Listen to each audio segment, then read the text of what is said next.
Hey everyone, welcome to Let's Talk, a call-in show on the Skeptic Haven channel network.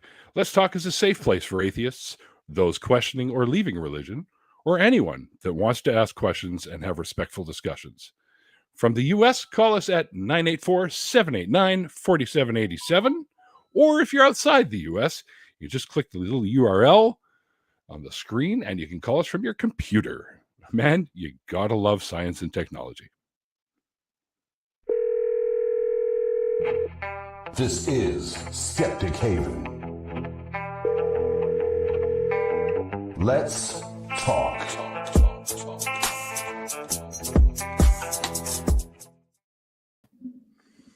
All right, John, man, you know, I always go for brunch every Sunday with my mom. Like it's sort of our religious ritual, if you will.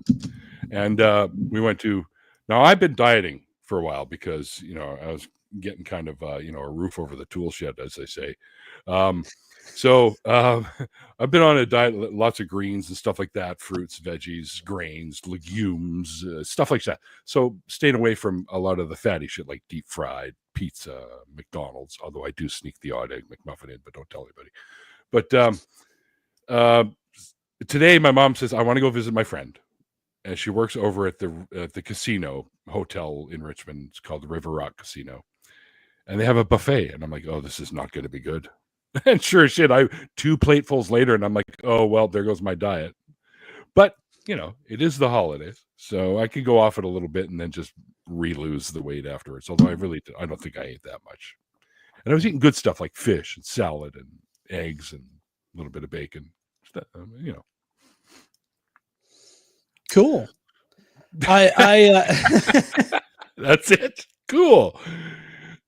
Well, I mean, I've been on a diet myself, and trying not to eat too many bad things. But you know, the holiday season is quite difficult to stay away from the fattier foods and like just a lot of food in general. Yeah, like the shortbread and the shortbread goodies. I know that's my Achilles heel right there. But I haven't seen you since BajaCon, man, and I think we had a really good time there. How you been since? Oh, yeah. BajaCon was great, and been doing really good since BajaCon. Just, living life, really. Just, grinding it out, both on YouTube and in real life. In my real life job, I became a Scrum Master, which is somebody who manages the sprints for development on my project. So picked up a little bit more responsibility there, and just kind of been putting out sort of like clip type videos on my channel, mainly, like caller interactions and just interactions that I've had in general with people. That's been pretty easy content for me to produce. So kind of been focusing on that lately. And I noticed you've been doing other shows like this over on like The Line and stuff like that. Once in a while too. Which is great. And I was actually made a permanent host over there on AXP as well. Were you? Holy crap, man! That's like one of my dreams is to do the AXP show.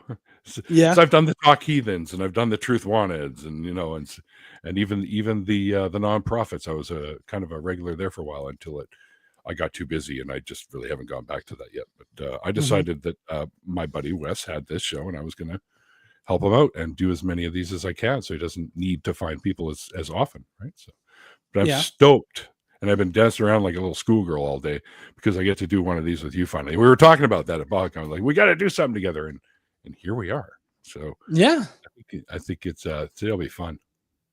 Yeah, no, I totally agree. I can't wait to take some calls with you.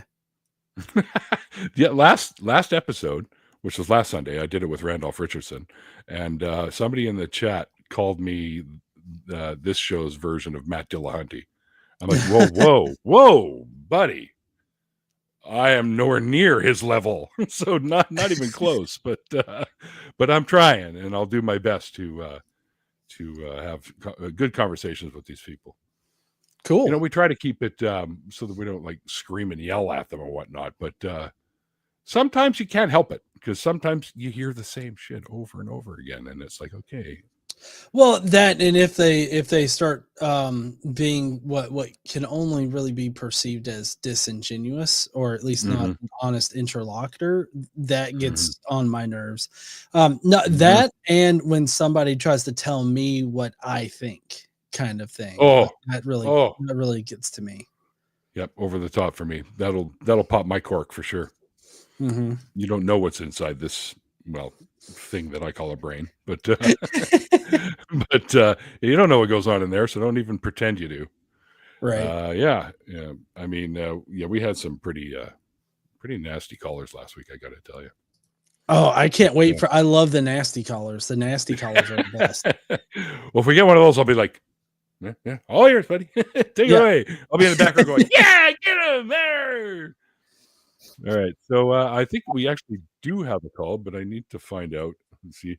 I've been getting in trouble, people, because I keep answering these calls without the call screener saying it's okay, you can answer the calls now. So let's see. We do. Oh no, do we have one?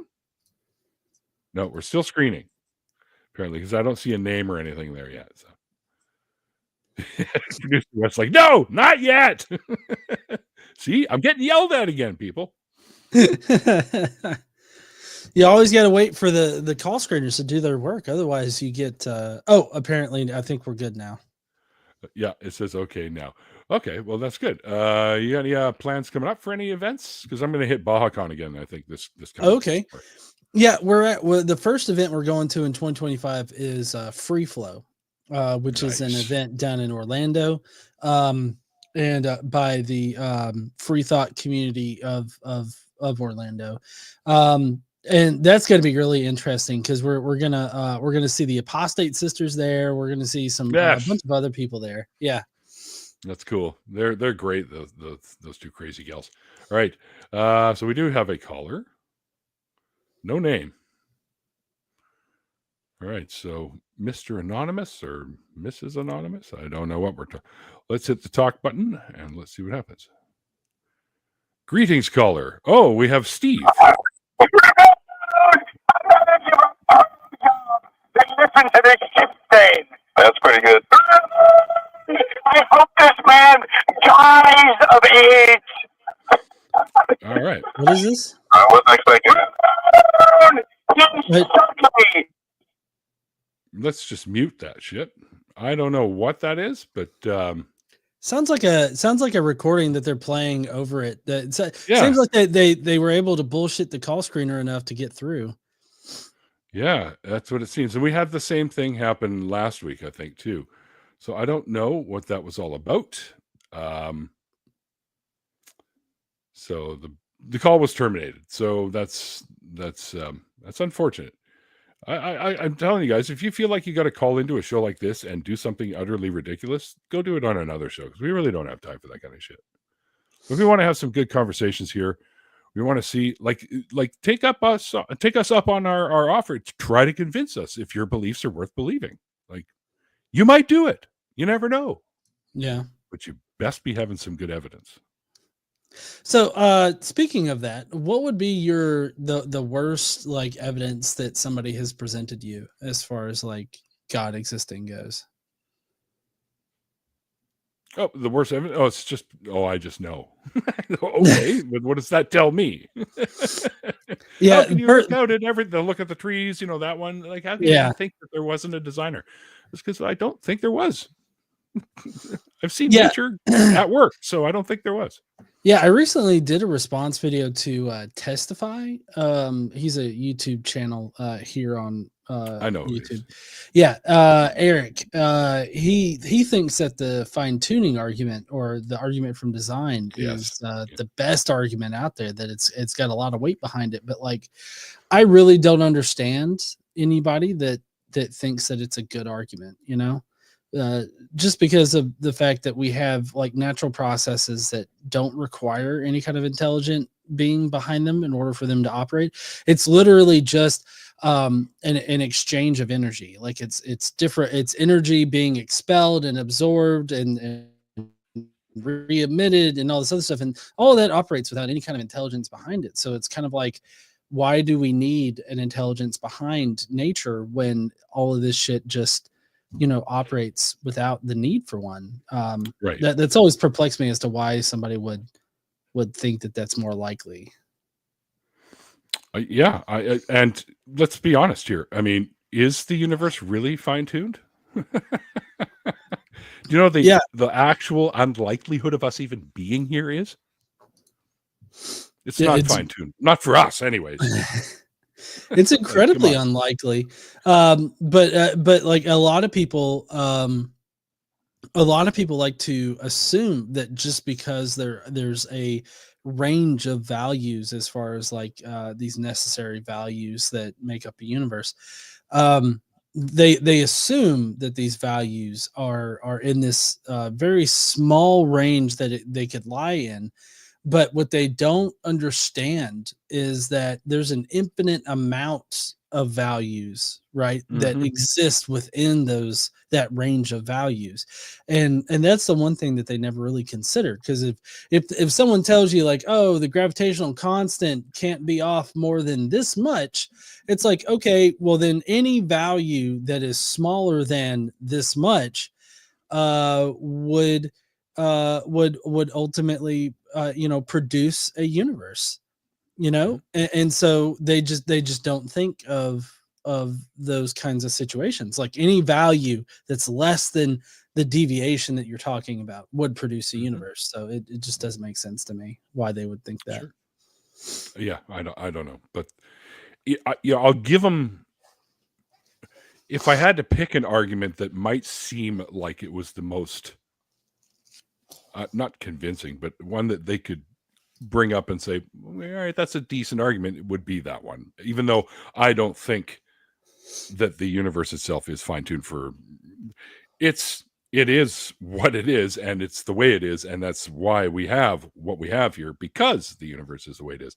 Now, does it take something like some magical man in the sky to make it all happen? I don't think so. I think it takes the right requirements of physics and the laws of quantum physics and all that itself to be what it is. Yeah. And we happen to have, we got lucky. That's what it is, really. We got lucky. And we're here. So let's not fuck around and believe in bullshit. Let's believe in things. Let's believe in things that we know to be true, and make the best of the life that we do have, because it's the only one you get. There's no fucking afterlife. And if you go with any of the rules of physics, they could tell you that as well. It looks like we do have calls. I don't know. I think it's okay to get Jesus Tales. Okay. So we do have. Hold on here. Okay. We do have one here. Hang on. From Olympia. Hang on a second here. Here we go. Hey, what's up? We have Thomas from Olympia. That's fairly close to me, actually. Hey, Thomas, how you doing? Oh, doing good. How you guys doing? Not too bad. I'm still full from the huge buffet that I went to today, but other than that, I'm all right. Yeah, they got them. Yeah, they got buffets out here on the West Coast. That's damn sure. Oh yeah. Yeah, it was a casino one too. So there's the big food of the big table of the Asian food, the big table of the Western food, the roast beef table. The guy makes an omelet for you right there on the spot, and it's like, holy crap, give me it all. Yeah, it's a beautiful thing. I love me buffets. So, would you want to talk with us about it? Yeah, so look, I get it. I used to be I don't know if I was like an atheist growing up, but like I never I guess questioned it. And like 5 years ago, I was in the military. I got kicked out, or kind of kicked out of the military. I'm not gonna go into the details. And I was like this lost for like 3 years, and I asked for proof of God. Like I was in a dead end, like rock bottom life. Hang on, Thomas. Hold on a second. Can I ask you, when you said you asked for proof of God, how did you do that? Like, what exactly did you do?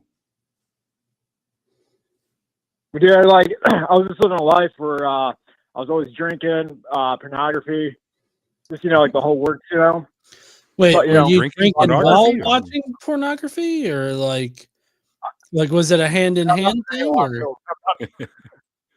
I'm sorry, what's that? no, I'm sorry. I'm making light of because I'm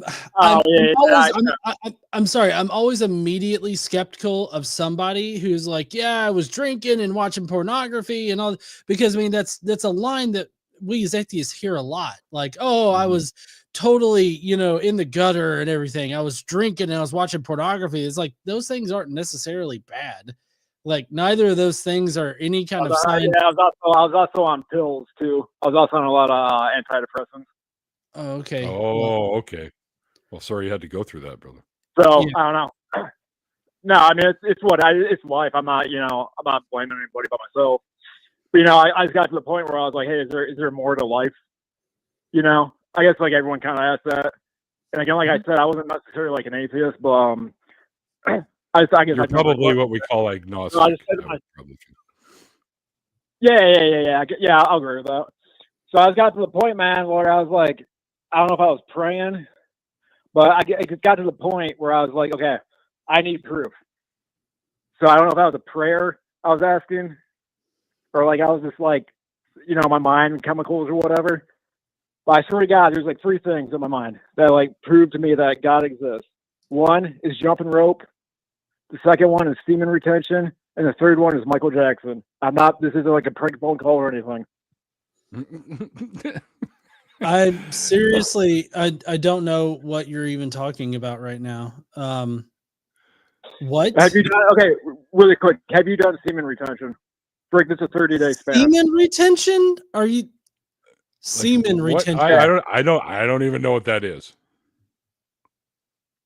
It's where you don't like nut for a month. Oh, you mean like No Nut November or whatever the fuck they have? Yeah. But have you done it before? No. Why the hell would I put myself through something like that? Yeah, that sounds stupid. It's called discipline, man. Like I don't need to do that to be disciplined. Fuck. There are better ways to learn discipline, my friend. Try martial arts. No, don't like being in like an involuntarily celibate is different than that. I think because that's what Trump is. He's involuntarily celibate. I just don't. I don't want to know. Like I don't want to know any details of what this is. And you see things. You see things.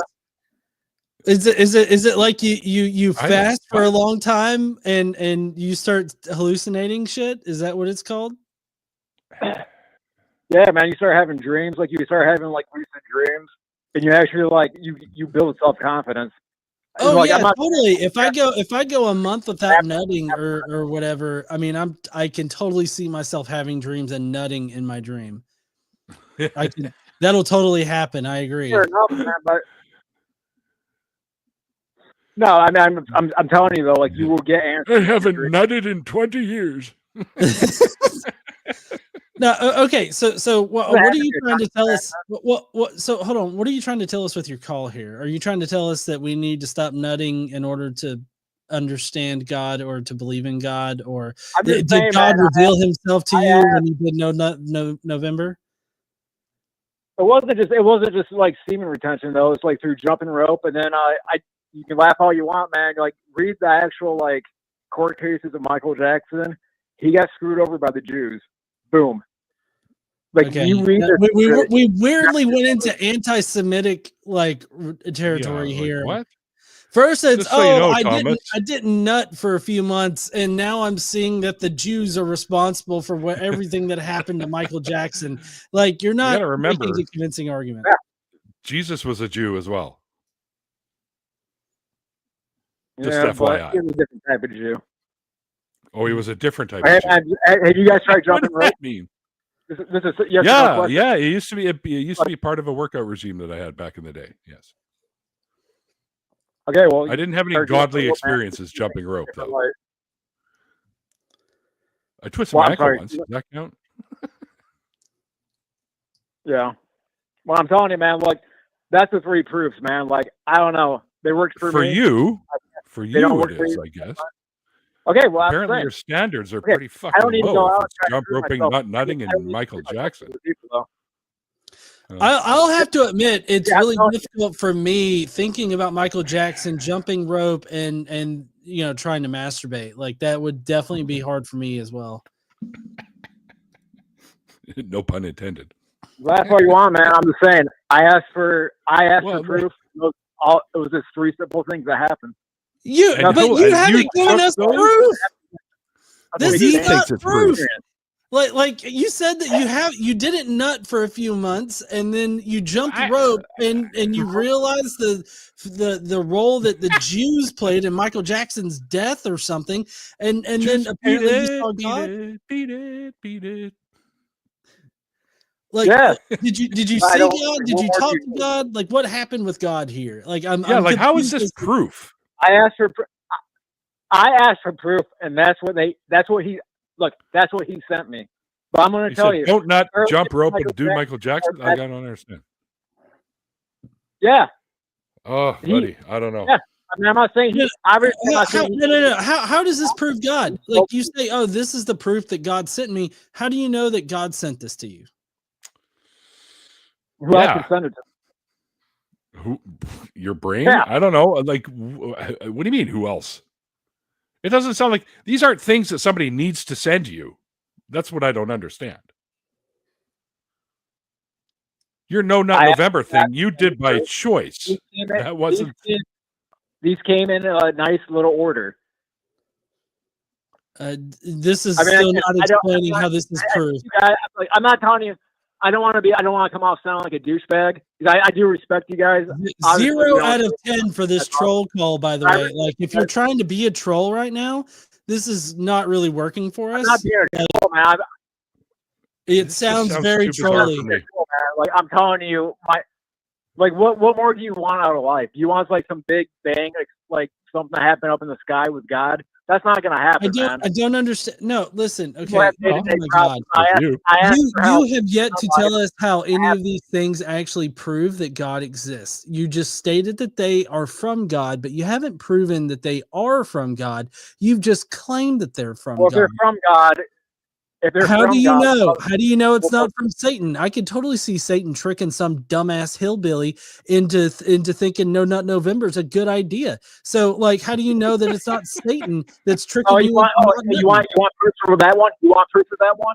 Hey, you want proof for that one? I want proof in general. Do I? Okay. Hey, look into the porn industry. Over 94% of porn's ran by Jews. So what? Yeah, I don't know. So what does that mean? And I don't think you're correct on that, FYI.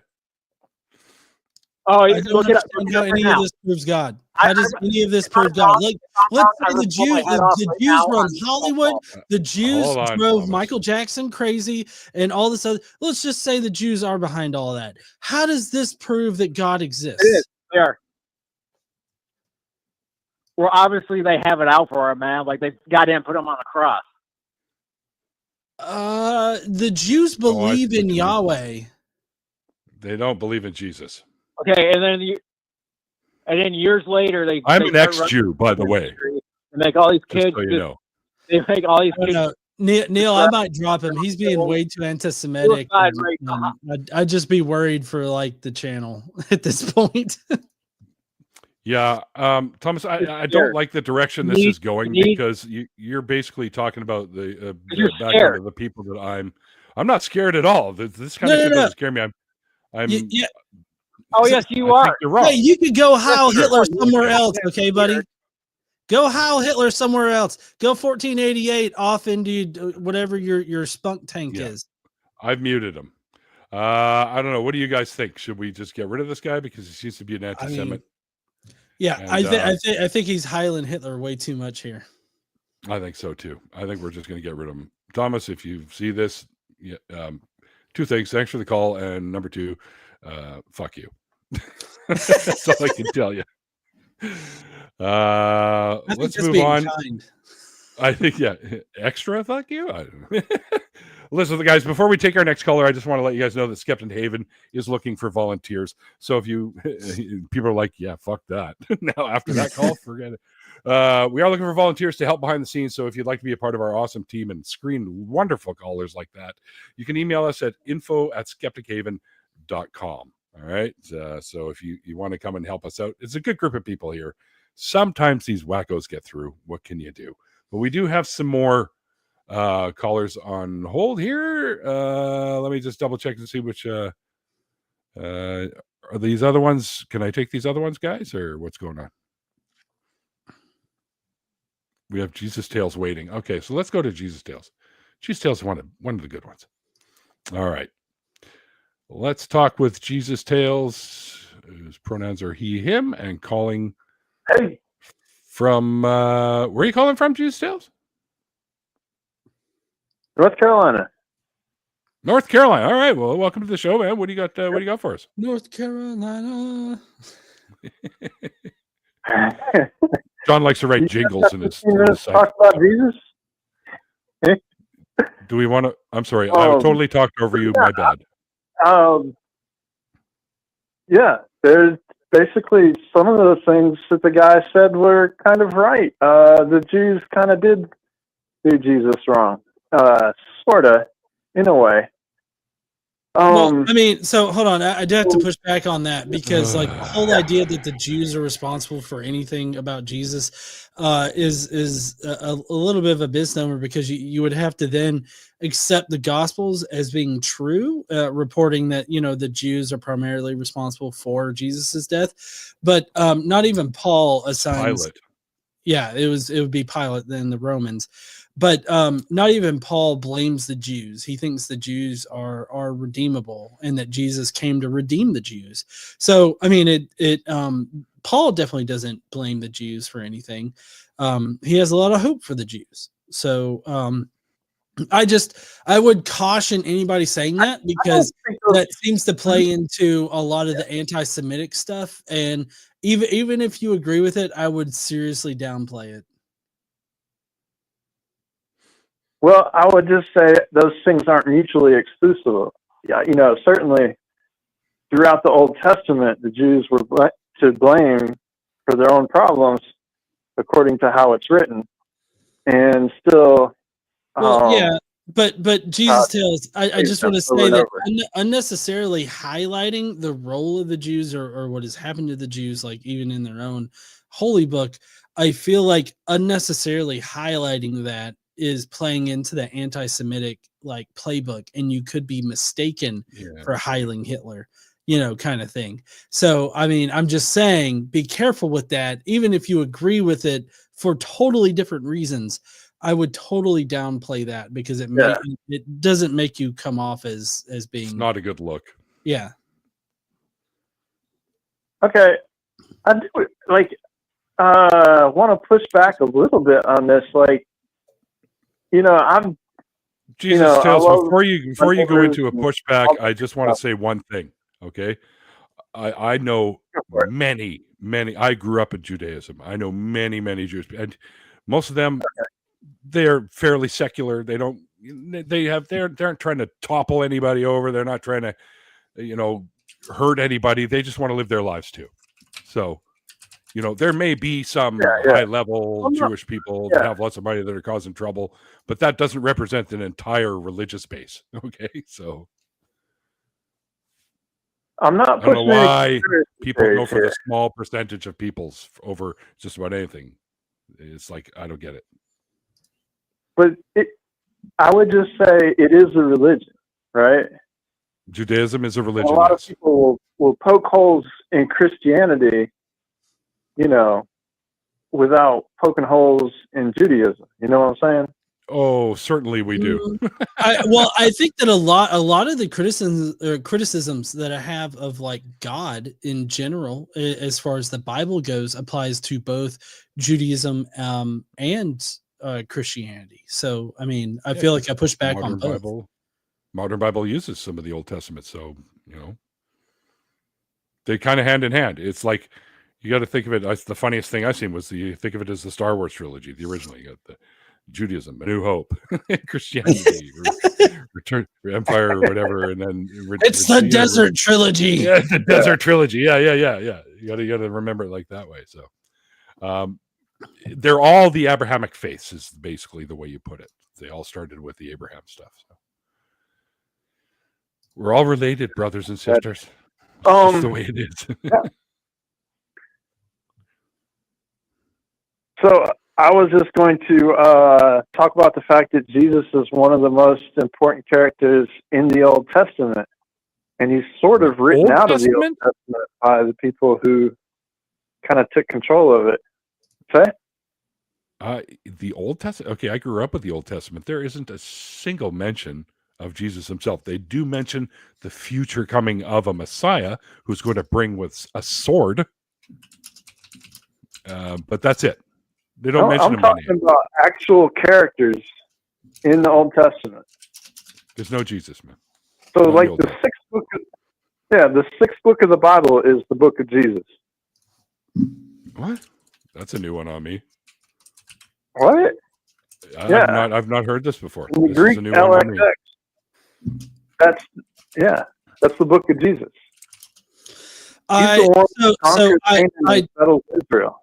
So now, there's a bit of a nuance here that I want to address, and that's that there has been in the Old Testament, or in the Hebrew Bible rather, there is a figure that's known as the sort of Redeemer or the Messiah that is supposed to come. As is the book of Joshua he's referring to?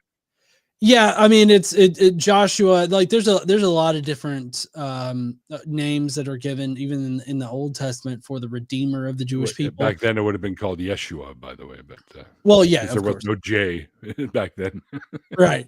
But just because there is this concept of a Redeemer in the Old Testament, that doesn't mean that it's the Jesus that's spoken of in the New Testament.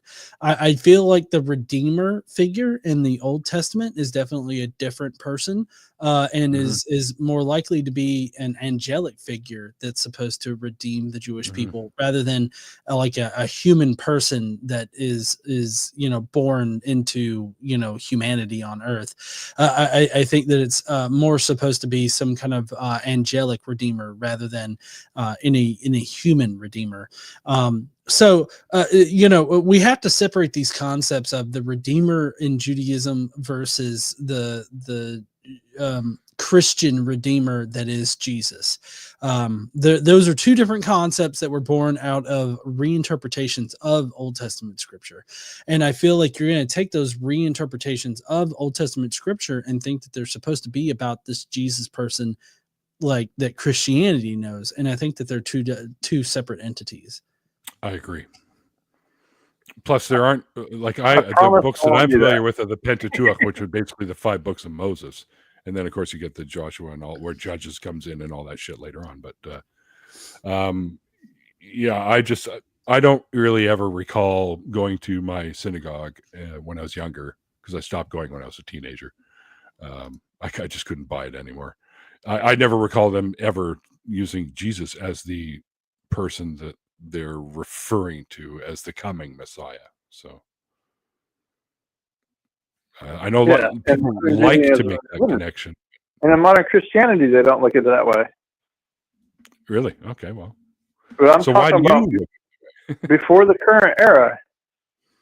Before the current era, I think Jesus was right there beside or a little less than Moses, but the most important person in the Old Testament. Look, Moses asked Yahweh for somebody to lead them into the promised land while he's on Mount Horeb. And he promises him an angel of the Lord to do that. And that turns out to be Jesus, son of Nun.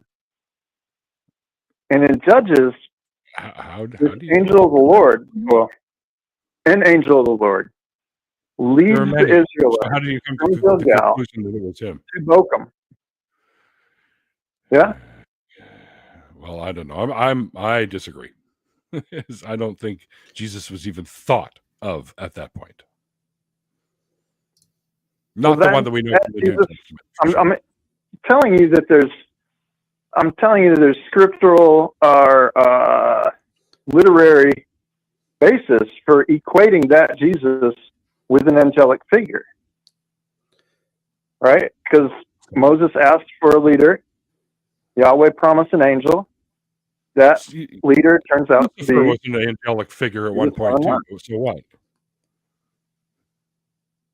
I just... I okay, you know... I think making the connection to Ryan. Yeah, I do want to clarify something here, that the name Yeshua is deeply tied to Yahweh, like this, the name Yahweh, the origins of Yahweh and everything like that. So saying that the Redeemer angel in Judaism was to be named Yeshua or was known as Yeshua is a lot like saying, you know, that the savior of the Harry Potter series was going to be named Harry Potter, right? Like, I just feel like it's very predictable, just given the origins of the names and how interconnected that they are. It's easy to like just make that shit up. So like, I don't think that it's very profound that the name of the Redeemer was given Jesus, or that the entity that was known as the Redeemer was given the name Jesus in the Old Testament. Right. Yeah. I think that that eventually, like, people reading the Old Testament could have come to that conclusion just based on the origins of both names, that because they're deeply tied to each other. Mm-hmm. Right. Sure. But I'm not talking about people in, you know, in the New Testament era trying to find some reason to write about Jesus of Nazareth. I'm talking about the character Jesus was one of the most important characters in the Old Testament. But you see, there was no I don't think he was. So, well, and I know the Old Testament pretty good, and I don't think he was. So there's no angel like in the Old Testament that's directly named Jesus. There are priests that are named Jesus or Joshua. There's you know, Joshua, the very famous leader of the Jewish people named Joshua. He was important, but as far as like the Redeemer figure of Judaism, he was not directly named Jesus in the Old Testament. These were later Christians like Philo of Alexandria that were interpreting Old Testament scripture to be about the angel, and those figures they reinterpreted from the Old Testament happened to be named Jesus or Joshua. And so like, that's how I think that's the progression as to how the Redeemer or this redemption figure in Christianity became known as Jesus, is because of the fact that they interpreted these figures to be this Redeemer in the Old Testament. But this is far after the actual authors wrote those books. I actually have a suggestion for you, Jesus Tales. A very Christian perspective. I have a quick thing. You keep talking about the Redeemer. Yeah, which is what the Messiah was referred to as. But I think there's, yeah, exactly. Okay, well, no. But here's the thing. Okay, Jesus Tales. Before we go any further here, okay, I think we've come to a point where I don't think we agree with what you're trying to say, and I think that your best bet is I've got a couple of friends that are biblical scholars that I think you should go and talk to. Are you familiar with Dan McLeod or Kip Davis? Are you familiar with these guys? Because these guys know more about this stuff. Oh yeah. Okay, like I would talk to them, and they will give you the answers that you're seeking, and you can have probably a lot more meaningful of a conversation with those fellas. I would ask them. Gotcha. Yeah, and I do appreciate you calling in there, Jesus Tales. I know I see you in the live streams that I do all the time, and I definitely appreciate your presence there. Yeah, me too. I guess I just fundamentally disagree on the nature of any Jesuses or Joshuas that play a part in the Old Testament. I find that the whole Jesus connection was made by later Christians trying to make sense of the theology in Judaism in light of prophecies. Yeah, in light of like this idea that the Redeemer was supposed to come. So, I mean, I think that there's a minor difference between both of our positions, and I think that that's just where it lies right there. Crystal is all over this. She's got McClellan's link there, and she's got Kip's links in there already, right in the chat there. Way to go, Pragmatic Crystal. All right. Anyways, Jesus Tales, we appreciate the call. We do have some more callers on the line, so right. I hope you have a great Christmas, man, or holiday or whatever you celebrate. I hope it's a good one. Thanks, guys. You too. All right, cheers. See it. All right, quickly before we're going to go, I think we're going to be talking to John from Canada. But before I click the talk button, I'm just going to make a quick mention here that Monday nights we have the Black Freethinkers. Thursday nights is the Sunny Spot. Saturdays are the Global Atheists and Women Atheists on Load with lots of great hosts. And Sundays, well, you're watching it right now. It's the Let's Talk. And tonight you're stuck with me and John tonight, guys. But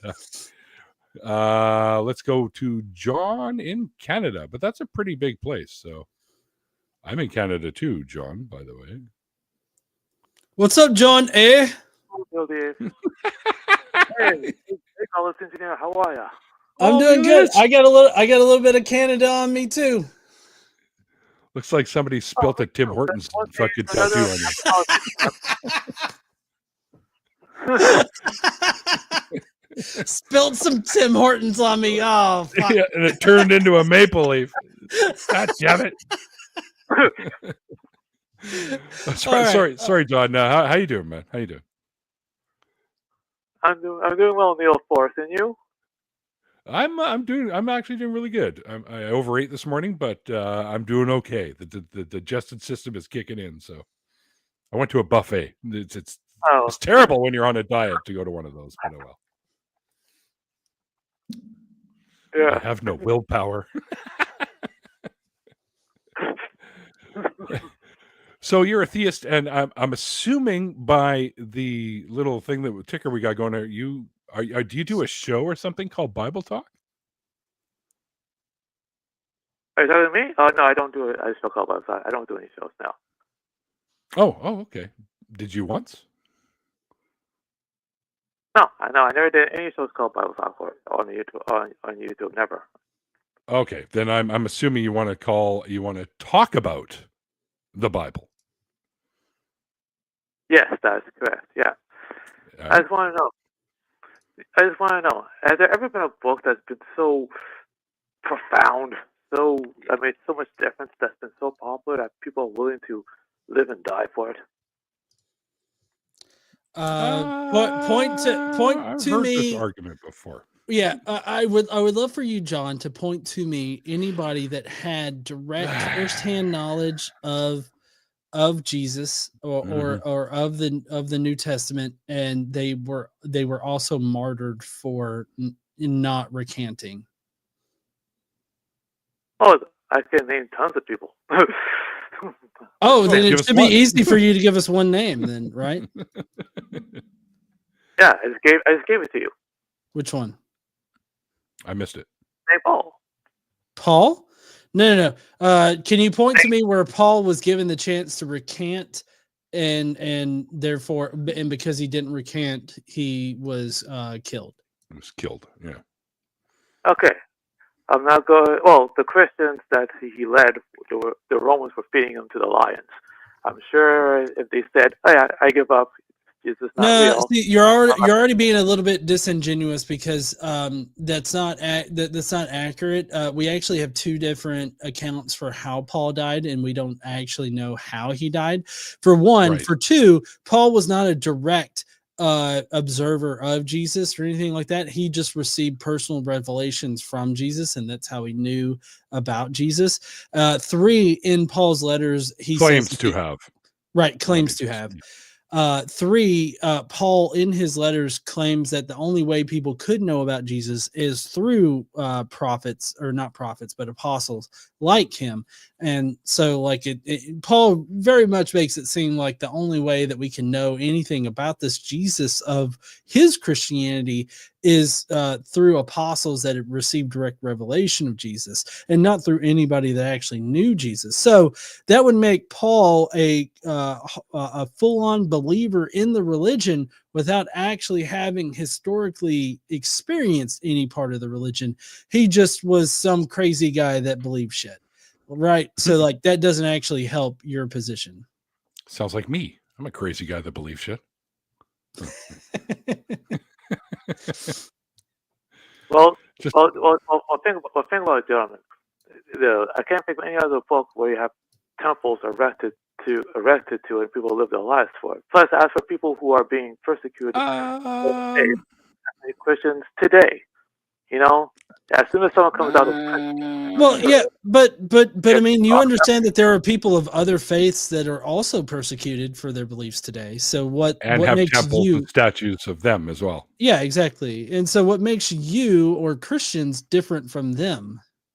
Yeah, that's exactly what I was going to say, by the way. we're being specifically pointed out. The very fact that your show exists proves that they're trying to stamp out Christianity. No, I mean, Christians are trying to stamp out Muslims. Christians are trying to stamp out other religions. Hinduism, which is even older than Judaism. Right. And the Muslims in different countries are trying to stamp out Christianity. So, I mean, it's literally people with imaginary friends that are trying to stamp each other out. So, like, you're not making a compelling argument here. Gentlemen, there was a time when the Bible was read in school. People used to do it was used for referential purposes only, usually. They won't put the Ten Commandments on a public place. It's like being a Christian is like a crime now. You can't even say Merry Christmas, for God's sake, Oh my God! Are you fucking serious? Are you a troll? Like, is this a troll call, John? Are you a troll from Canada? I said Merry Christmas 3 times today to people I saw. Because I knew they celebrate Christmas. So I said Merry Christmas. I'll say happy. There's the thing is, saying Happy Holidays is not a bad thing. You know why? Because you're including the other 11 other holidays that happened in December. Okay, there are multiple holidays that happen in December that people observe and recognize. When you say Happy Holidays, you're encompassing it all, so you don't miss one. But there's no problem saying happy. There's no problem saying Merry Christmas. Just say Merry Christmas. Great. Well, then. Right. Exactly. That's what we're saying. We're saying there's no problem, but you say that you can't even say Merry Christmas now. Where is that happening? Right here in the can, my brother. You can't say Neil, you're Canadian. I've only been splashed with the holy water from Tim Horton. So, I mean, Neil, where in Canada can you not holy water there, buddy? There you go. Well, where in Canada, Neil, can you not say Merry Christmas? Like, is that outlawed? Like, is that written in? I don't know. Do y'all have fucking charters or something up there? I was at work all week, and people were saying both of them. Happy holidays. People were saying we have somebody that celebrates Kwanzaa at work, and there was, joyous Kwanzaa or whatever the heck the expression is. But they were saying Happy Hanukkah because this year Hanukkah falls on Christmas. The first night falls on the 25th, which is super rare. It has in the past run through Christmas, but it's never landed on the same day as Christmas starts. So it's kind of a rarity. So, and I've heard people saying Happy Hanukkah. I've heard people saying Merry Christmas. I've heard people saying there's another one. There's a Buddhist one, I think, but it's a little earlier in December. Bodhi, I think it's called. And people, I heard a couple of the Asian folks that we have here wish each other a happy Bodhi, I guess, so that they're Buddhists. So I don't know. No one's being forced to not say Merry Christmas. Okay, that just isn't a thing. I think somebody heard somebody say you should say that once, and they took it to an extreme. And we all know how horrifying extremism can be pretty much at any level. So let's not go crazy here. You're welcome to say Merry Christmas, and you're welcome to say Happy Holidays. You're welcome to say shove it up your butt if you want. It doesn't matter. But you can say. I don't think there's no laws or anything say you can't say that, and I think it's a ridiculous idea to believe that you can't go around saying Merry Christmas, because you can. And if somebody says, "Actually, I don't celebrate, but Merry Christmas to you," which is a reply that I've given in the past because I'm a Hanukkah guy, right? Because why not? There's 8 days of presents. Fuck this Christmas shit. But anyway, so you can say whatever you want. If they say I don't celebrate, and you say, well, then have a great whatever it is you do celebrate, and that's the end of it. No one's going to be offended by it. They're just going to go, hey, listen, bud. It's not my thing, but thank you. Because we get that it's a pleasantry, so you don't have to worry about it. I have the ultimate proof that the Bible is the best book. You know what it is? What is it? The very season that we're in. Think about it. The birth of Christ. Christmas is celebrating the birth of Christ. Oh no! Hold on, I gotta stop you immediately here because the birth of other ball of wax. Right. So the birth of Christ wasn't even important until like the 3rd century, when they actually made up like the December 25th thing, and before that, like the birth of Christ wasn't even important. In fact, have you ever heard of Little Christmas? No, never. Never? Oh, that's interesting because Little Christmas was celebrated far earlier than the Christmas that we celebrate now. The Little Christmas was actually when Jesus supposedly got dunked in the Jordan by John the Baptist for whatever reason. They say baptism, it could have been a prank, who knows.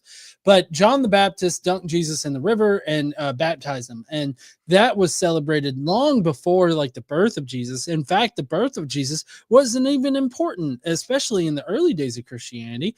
Paul doesn't mention anything about Jesus's birth. Mark doesn't talk about Jesus's birth. And John, being a 2nd century document, kind of goes back to an earlier time when Jesus's birth didn't matter at all either. The only times that Jesus's birth has mattered has been in Matthew and Luke, and for whatever reason they had important reasons for making Jesus's birth magical.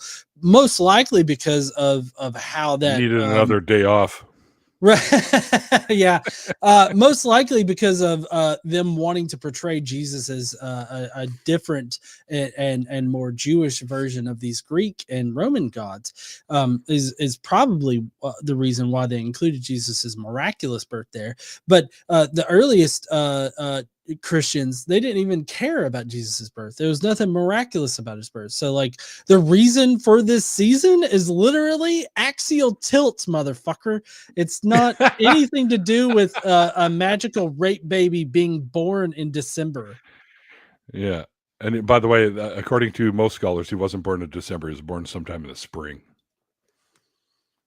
If you do the whole cosmology thing about it.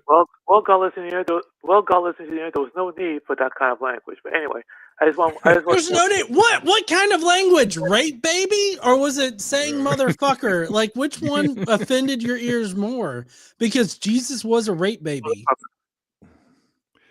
Oh, I don't disagree with you there, but you don't have to say motherfucker. Oh, okay. So you just, it's common vernacular these days, John. He takes offense to motherfucker, but he doesn't take offense to the rape baby. Like the fact that Mary was raped by God, that's not offensive to you. I feel like that's more offensive than calling somebody a motherfucker. She wasn't raped. She was raped. She chose to be the Christ. No, she did not choose. No, she was voluntold. Say that. Yeah, voluntold. You know what it is in the Bible? It was hard to be chosen. She had some mystical, misty angel fuck come down and say, "By the way, God's going to impregnate you," and she was like, "What are you talking about?" And then it happened, and that was it. She didn't give consent. Fools. Anyway, have a good evening and Merry Christmas. No, hold on. What did Mary say? Hey, I want to be impregnated with God, the Son of God. Is he still on? I think he hung up. Oh, fuck. I think we were frustrating him. Sorry, John. I hope you do have a good Christmas, though. All right. Who do we have now? Can I take another call there, guys? Let me check the back room there. Oh, next caller waiting. Okay, great. Can I take the call? Because I don't see any names or anything yet, so. He's yelling at me. Yes, take the call, Neil. Fuck. All right, here we go. I have no name or information here, so let's talk to the unknown. Wait a minute. Did I just hear a bong? Oh no, sorry, I was blowing my nose. Oh, you made me want to hit off my bong. Oh, Anthony from New York, atheist counter apologetics for family with kid gloves. Oh, I see. All right. I do this all the time, Anthony. I have folks on my show to talk about their deconversions and their religious relatives that are involved trying to get the back in. So let me know what your story is here. Like, what are you dealing with right now?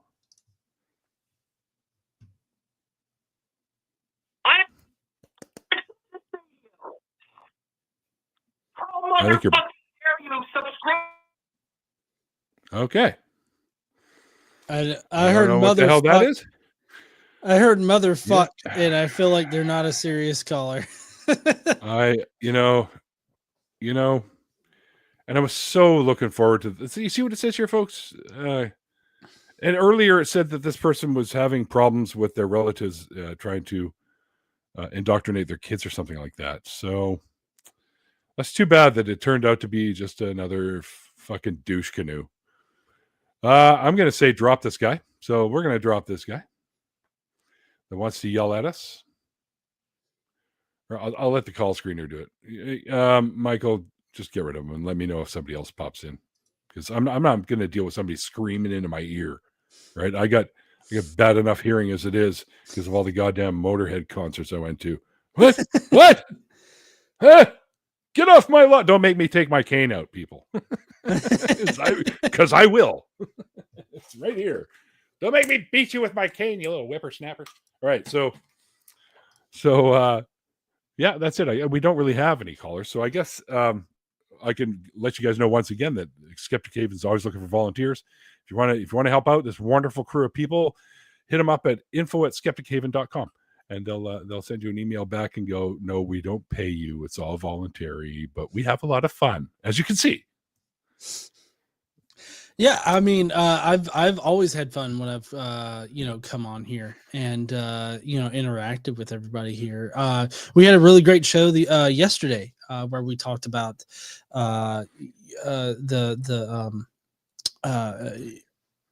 dying and rising God myths and stuff like that. Mm-hmm. So that was a really interesting discussion that we had. Yeah, there's quite a few that have had the. Let's just say that there's a lot of them that are very, very close to what we know of in the Judeo-Christian belief systems as well. Many of the stories that were taken from there were also, elements of it were borrowed from other cultures as well. And it's easy to see with the Moses story, because Moses being put in a basket and floated down the Nile is ripped right from the whole Horus story, where Horus himself was also put in a basket and floated down the Nile. So you can see, but I've always said this. I had this conversation with my mom the other day, actually. I said, a lot of times religions will borrow stories from earlier mythologies or beliefs or whatever you want to call them at the time, because people are already familiar with the ideas. So it's a lot easier to convince people of an idea when they're familiar with, oh, you know what? I've heard something like this before. So this apparently it's happening with this specific religious belief or these peoples. So there must be some truth to it now. So it's a lot easier to convince people, I think, when they're familiar with tales and mythologies from earlier. So it's probably easier to get people to believe and follow your stuff when you can dupe them in with similar stories. Yeah, it definitely is. And, I guess maybe piggybacking off of the whole indoctrinating thing that the other guy, I guess, was trying to get in here with. I have a son. He's 14, and I've never tried to indoctrinate him in any kind of way into like atheism or anything like that. I've always tried to allow him to investigate that at his own leisure. And I've always just reassured him that I will be there for him to either answer his questions or give him my honest feedback and everything. But he's always known that I've been able that I would support him regardless. So like if he wanted to become religious in some kind of sense, like I'm not going to sit there and I'm not going to denigrate him or anything like that just because he wants to become religious. I would do my best to provide like good feedback for him, in that aspect. But I definitely am not going to sit there and like shit on him, because I mean, he is my son. Well, it's kind of messy. Yeah. Don't even get me going on those stories. Yeah, just saying that it's important to support your child in those particular situations. And I feel like supporting your child, showing your child love and all that is more important than like anything, that you could do. As far as like convincing them not to be religious or whatever. I think that showing them love is the best thing that you can do. Yes, support them, even if they're like, even as an atheist, if I had a kid, I don't, at least none that I'm aware of. But if you do have a child and they want to investigate religion, I'm like, have at her, because I did as well. Even as raised as a Jew, I did. I investigated Hinduism, Buddhism, Jainism. I investigated tons of things. I thought maybe I could find something I like a little bit better about these beliefs. I ended up in Wicca for a while. And even though there's somebody that always comes on and says, Wiccans are fake witches, I'm like, whatever. Not a true Wiccan. Oh, holy shit. How about another twist to the no true Scotsman fallacy? But, and I tried that for a while and it didn't pan out and whatever. So now I decided, you know what? I'm not going to put any faith in anything that doesn't give me anything that I can at least conceive or perceive of as evidence.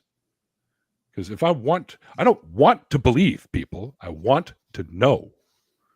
Sometimes you have to start with some belief in a theory or a hypothesis or whatever. And I am not a very good one, but I am a chemist. So I do know about theorem and stuff like that. I use multiple methodologies every day, including things like gas chromatography, ICP, pH ion reading, stuff like that. Like I use these kinds of things all the time. But what I get out of this is based in reality, and the results are also based in reality. I don't need faith in this stuff because I don't need to believe it, because people have been doing these exact things long before I started doing them, and I know that they are real and scientific. So that's what I look for. If I want to have something that I don't need religion. Let's just put it that way. No, yeah, and I don't think that that anybody does like generally need religion in order to have those things. So I mean, yeah, I'm totally right there with you. And I know that there's a minor percentage of modern day scientists do have their faith as well, but they keep it separate. That's the big thing. They keep their religious beliefs separate from the science that they do. So, and we often get people on here trying to come on and say, well, science and religion are compatible. And I'll guarantee you that 3% of modern day sciences is going to talk to you and say, not really. That's why I keep them separate. So there you go. Because science has been very good at making the God hypothesis smaller and smaller and smaller and smaller as we go along. And I think Tyson said something similar to that too. God is the ever shrinking pocket of whatever. Yeah. Thanks to science. I think it looks like we do have another caller. Let's hope that this one doesn't scream into my bloody ear. And try and be all crazy with us.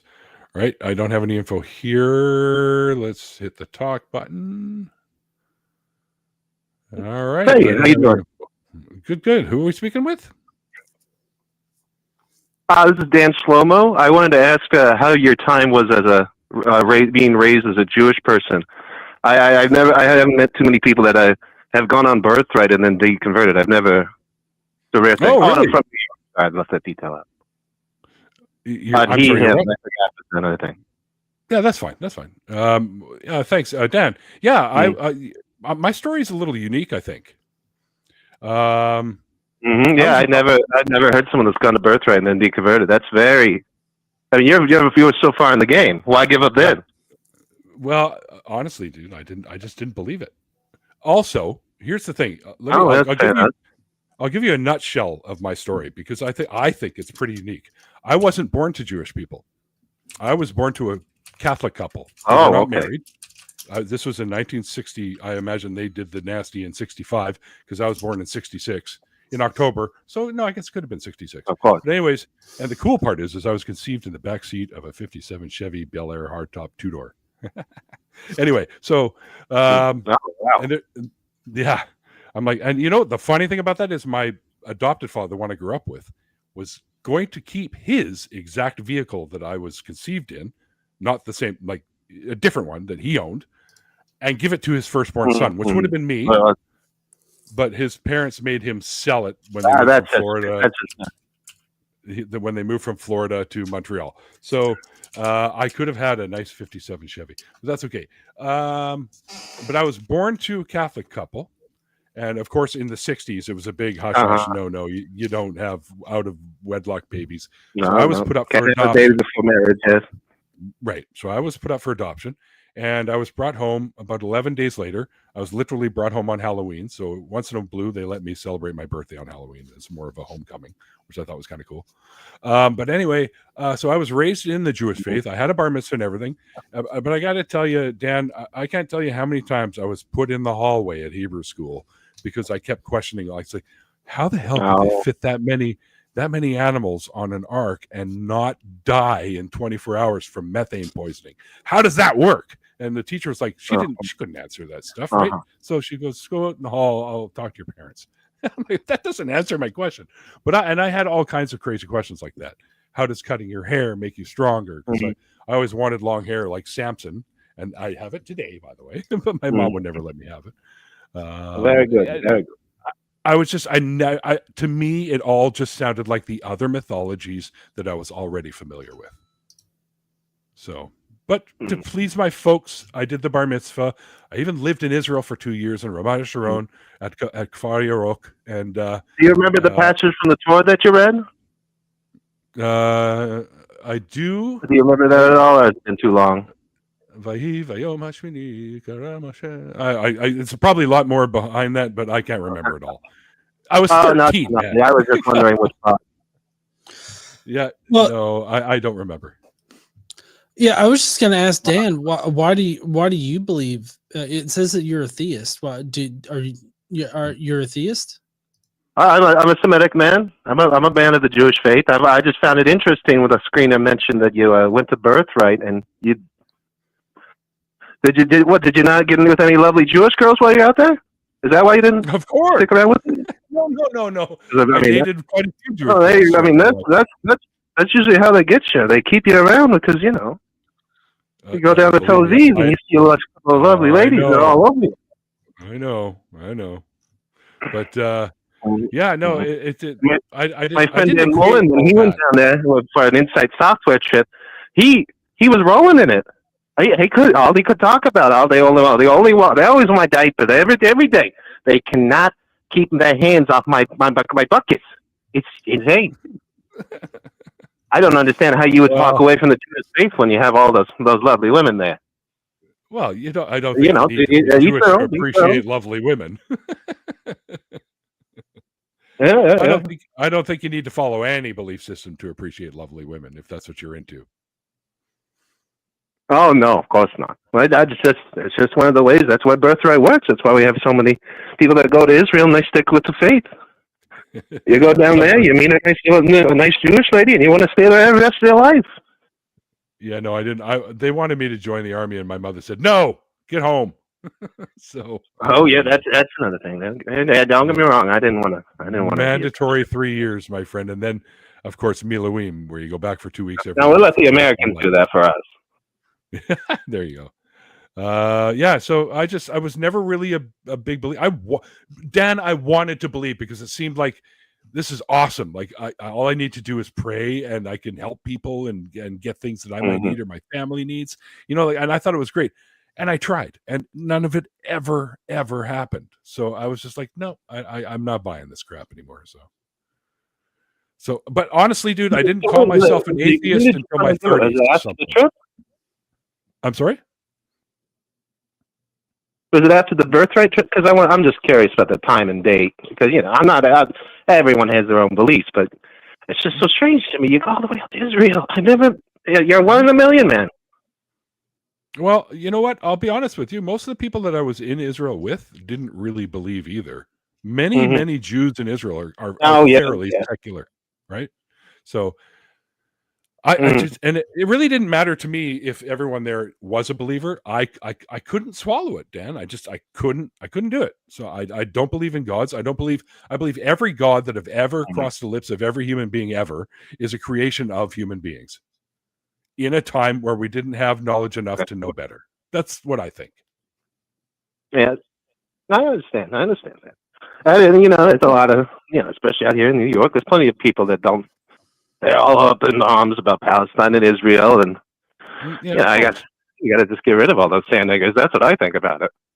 Whoa, dude! When I lived there, I had many Palestinian friends,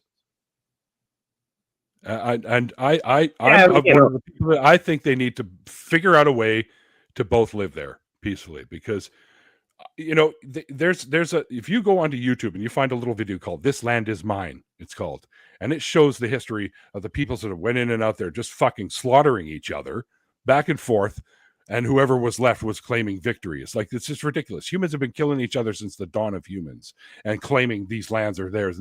You know what I think? I don't think humans own any land. I think we have the privilege of evolving on this planet and figuring out society, and we ended up moving all over the globe, and because people have gone all over the globe and stolen land from other people.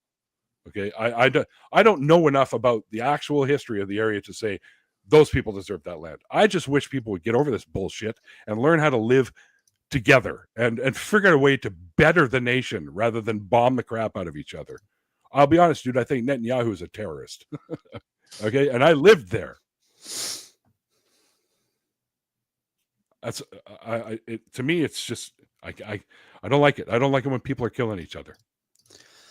Yeah, I'm kind of curious there, Dan. Why do you still believe in God? I think he was muted. I'm one of the chosen people.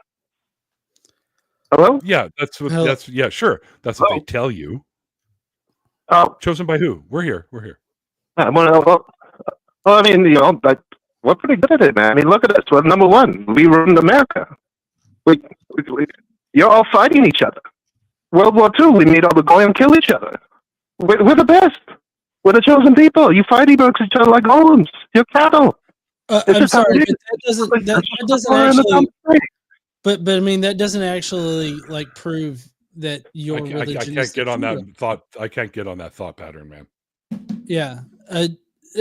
Regardless of the truth of what you're saying, I don't think that actually reveals whether or not it's your religion's true.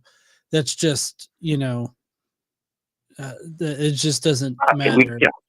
We make you all believe Hitler's a bad guy. He was trying to just improve the place of Germany, and you retards all think.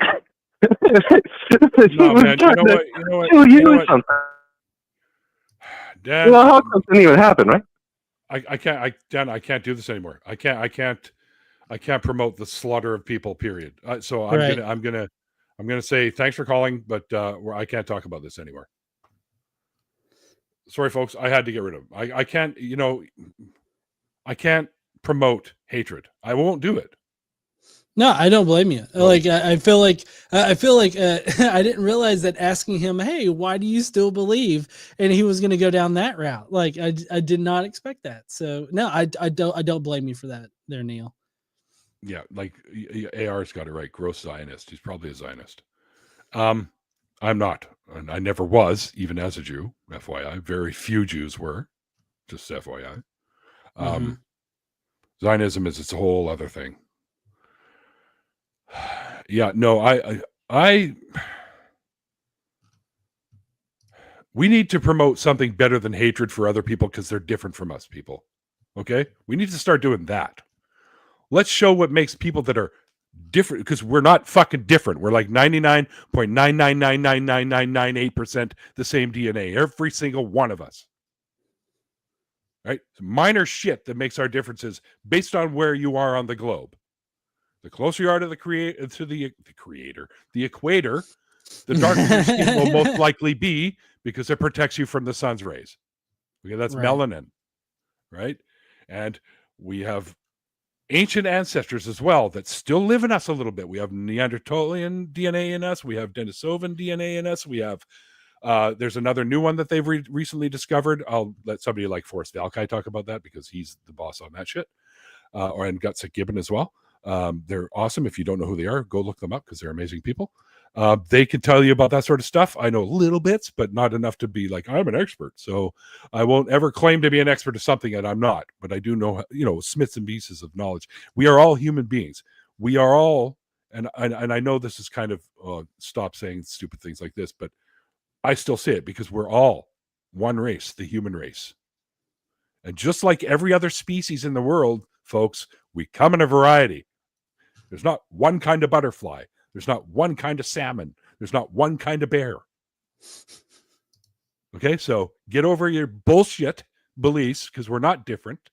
We might have different languages and different skin tones and different eye shapes and different customs. But if we learn to understand each other, we're going to get along a lot better. We won't have to fucking throw bombs at each other because it's like, what are we doing? No, I totally agree with you there. Yeah, I'm totally on board with you. Yeah, I don't understand like coming from either any side of this whole superiority complex that people have, especially religious people, because it seems like religious people seem to have it the worst because they think that they have God's blessing, and since they have God's blessing, they can be as big of a shithead. I hate that. Yeah, they can be as big of a shithead as they want to be. So it just seems it seems rather weird to hear that from people in general. Like me being, I align with the humanist perspective like a lot. As do I. Yeah. And so like it really baffles me when people are that hateful, as far as towards other groups of people. Yeah. I don't understand it. I want to learn about all my brothers and sisters on this planet. I want to learn about their cultures because I think they're fascinating, and I want to learn about their customs and the way they do things. Folks, I get it. Not all customs are yummy and good. I get it. Some of them are pretty abhorrent, but let's learn to get rid of those customs, all the bad ones, get rid of them. Focus on the better customs, the customs that are going to make us better as a species and become better people. It's just, and another thing, if you can't demonstrate that this entity you're referring to exists, then you don't get to legislate laws against people based on something you can't demonstrate. That's fucking bullshit. So stop doing that too. Totally agree. Let's see. What if we started legislating because the fucking flying spaghetti monster said that I need to chop off the noodles of all the firstborn males. Let's steal something from the Old Testament and say, my entity, who happens to be noodly, says I need to chop off the noodles of all the firstborn males for the next 4 years in order to make it to noodle heaven. Should I enact a law like that? Like, what the fuck? Yeah, I would love to see somebody like a Christian or any religious person. Yeah. React to that. Like, that would be crazy. Yeah. But I stand by that shit. Like, I'm sorry, folks. I don't care. You don't get to make laws based on something you believe to be true without showing that it's real. Because if you can't show me that this entity you want to make laws based on, because he says it's okay, no, show me that entity exists, and then we'll talk about making the laws, and we'll actually get more people involved with different belief systems, and then we can all come to agreement that you can't fucking do that. Mm-hmm. Well, we got no callers. I think we scared them away, John. That makes sense. I mean, I know I usually scare people when I'm a dick, and I just you're not a dick. I don't feel bad about being a dick to people that either Heil Hitler or are just so disgusting like the last caller was. I don't feel bad about that. Simply Secular Dave, my friend who actually lives quite close to me, says one of these days we have to do a buy Neil a donut promo. People send me money and I'll go to Krispy Kreme and drop off donuts before the end of the stream. Well, that's a great idea, Dave, because I also promised Kip Davis that I would swing out to Chilliwack and bring him a bunch of Krispy Kreme donuts too, because they don't have a Krispy Kreme out there. So He's waiting for me to come out. I'll probably give him a call in a couple of days. So when you got some free time, brother, it's the holidays. Let's get together and I'll bring you some Krispy Kreme donuts and I'll go off my diet yet again for you. He's so cool. I was so happy when he said he'd come on the show. I think he said he would do it just because we're like almost neighbors. Yeah, he's about an hour away from me. Okay, that's good to hear. So, yeah, he's good people. I like him. But yeah, I don't know. What do you think of the calls so far tonight? I think we've had a lot of fucking trolls on here and a lot of really bad thought pattern people. Yeah, I don't know if maybe I garner the troll responses sometimes, but like sometimes there are nights when it's just a whole bunch of troll callers that, or just the truly abhorrent people call in. Like, I feel like I already pegged that last caller as potentially being troublesome because he said his name was Dan Shlomo, and I could tell you there are legit names like that. Oh, I believe it. Like, I believe that there are, but like the proclivity of people calling in with that particular name to a show like this and them not being sort of trash, I feel like that's going to be, quite low. We have Jamie Brown in the chat asking if we celebrate Christmas. I did. Even growing up as a Jew, I had Christian friends, and I would go sleep over at my friends' houses for Christmas. And of course, Santa would always leave a little something under the tree for the Jewish kid that decided to stay over the night. Yeah, let's see. I'm going to pull my camera over if you can see. I celebrate Christmas now. That's my Christmas tree right there. Hey, that's a nice job. That looks really good. That's our upstairs Christmas tree too. We've got a downstairs one. You have more than one fucking tree? Yeah, I'm doubly like celebrating Christmas. You guys, you must be doing really well on that YouTube channel to be able to afford 2 trees in this. It's not the YouTube channel. It's definitely my daytime job. Like this is, I do this for fun. Oh yeah, that's what I do too. But yeah, I definitely celebrate Christmas. I've always celebrated Christmas. I mean, I see Christmas as a very secularized holiday now. Like, it's just the holiday commercial. Yeah. Yeah, like everything that makes Christmas, at least as far as I'm concerned, like it's totally divorced from any kind of religious background. Like, there are religious origins to a lot of the things. Yeah, there are religious origins to it, but I don't think that there's any religious connection anymore. Like, there's no, like, the tree that I have back here and all the ornaments on it. There's no religious connection to that. And even when I was growing up, there was no religious connection to any of that. The only religious connection that exists are the ones, are the people that force a religious connection at this time of year. Yep. And, there was a time when there was a heavily religious influence over Christmas. But as capitalism kicked in, that sort of kind of diminished. Yeah, so I was speaking from a very, I guess, maybe myopic view of just my own experience, because like my own experience has been just that it's a holiday that's not connected to like the birth of Jesus or anything. Like, we celebrate at the same time, right? At least Christians, they celebrate the birth of Jesus at the same time, but that doesn't mean that there's any kind of connection between my tree, giving a presents, and all this other stuff that happens around this time of year and the birth of Jesus, especially knowing now that like Jesus wouldn't have even been born at this time. Like, it makes it doubly even disconnected from this time of year.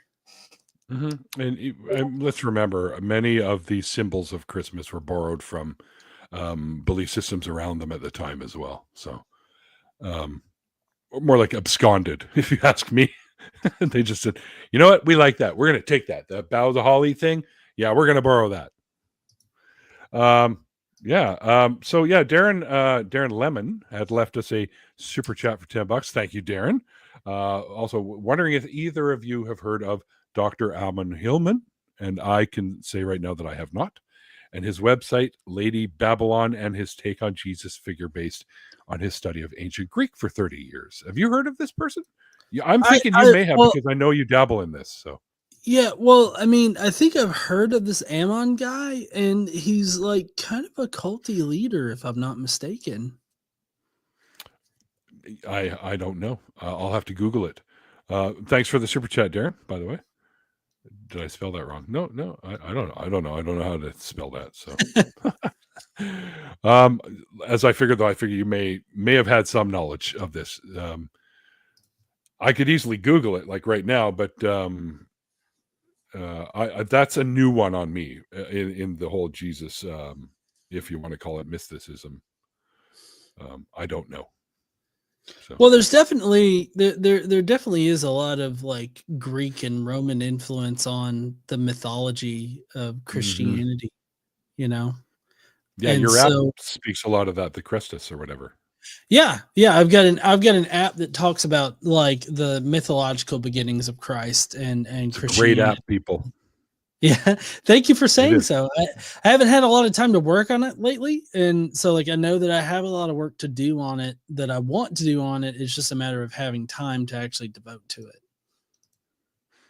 Well, I like what you've done with it so far, and I've referred to it multiple times in discussions with friends and stuff. So it does come in handy, people. I'm living proof. You don't have to believe. You can take my trust me, bro. No, it is. It is a really good app. Just don't bring it up to Kip whenever you meet up with him. I don't know. I think he may agree with some of the points. So Kip has a visceral hate for me, and I don't understand why. He just does. Like I'm telling you, like he has this hate for me. I'm not sure why, but he does, and he doesn't like me. Anytime that I'm on anything that has to do with like New Testament studies or anything like that, he always gives me the hardest time. And I mean, I've had one friendly conversation with him, and then after that, it was all downhill. And so, like, yeah, we even ended on friendly terms. And then, like, the next thing that I heard from him was a whole bunch of shit talking me and everything. And so, like, yeah, I'm not trying to sour anybody's like anybody's vision of Kip or anything. I'm just saying I'm not bringing him donuts anymore now. What? Don't do that. Bring him donuts. I'm not going to be the reason why Kip doesn't get donuts. Okay, like Kip should have donuts if he wants donuts. I don't know. I've made many friends in this community. Because I went out to do that. I saw people like you, John. I told you this when I had you and Casey on the show. You guys inspired me to get out there and use my voice, right? So that's what I did. And by the way, this gentleman right here was one of the first guests that I had on the show in the very early stages of my channel. I want thank you for inspiring me. And I told you that many times now, but I think it's just great because what you do, you've got this great thing that you do, and I love what you guys do. And I decided I needed to do something that was in a little bit of a different vein because I like talking to people. Well, you know me, dude. You can't shut me up once I get going. And me too. Yeah, shut up, Neil. Anyway, so no, me too. Like if I start going in on something, like I won't stop. So I totally understand what you're talking about there. Yeah, that's why I bring a cork, people, when I'm around. Just shut up, John. Just put that there for a minute. But yeah, no. I when we get together, we have a lot of fun, and I think it needs to happen more often. And I get out to go to the atheist events so I can meet some of these creators that I share ideas with. And I think people need to do that. You need to get out and meet everybody and make the community stronger. I'm anointed like Tim Hortons. So I mean, like I can freely traverse into Canada, which apparently is going to become the 51st state, by the way. I don't know if you realize that. After Trump takes Panama, he's going to go after Canada. So you just better watch out. You're going to be American soon enough. You know what I have to say about that? What color paint would you like us to bring down when we come to burn down the White House again? It's got to be red. You gotta bring down red, either red or white. Those are your colors, right? We can bring them both down, and they can just paint MAGA across the front of it as well. MAGA what? The MAGA house. Yeah, you guys got to learn how to say A properly down there before we let you take over Canada. Yeah, I ever since I've been anointed by the Tim Hortons, I mean, I feel like I could say A. I could say A, and I blend in perfectly anywhere in Canada. Like, I'm going over this way. A. Yeah, you see, you guys, you do the delay thing. You can't do the delay. You guys, I'm going over there, eh? You got to add it right. It has to be a part of the last word. That's the law. Yeah, I got to Timmy's, eh? I got to treat A like it's y'all. Exactly. Yeah, exactly. A is the Canadian y'all. Yeah, that's how you go. It now. If you ask me to call back, we can try again. Oh, whoever called, I think we dropped a call or lost a call. Okay. We do have another caller. Awesome. All right. Terminated call. Oh, did you? Oh, no, we dropped the call. Oh, no, we have another call. All right, let's take this call, 817 area code. Come on, y'all work the buttons. You know how to do it. There we go. We have this caller. I don't know from the 817 area code. You are on with John and Neil on Let's Talk. How you doing?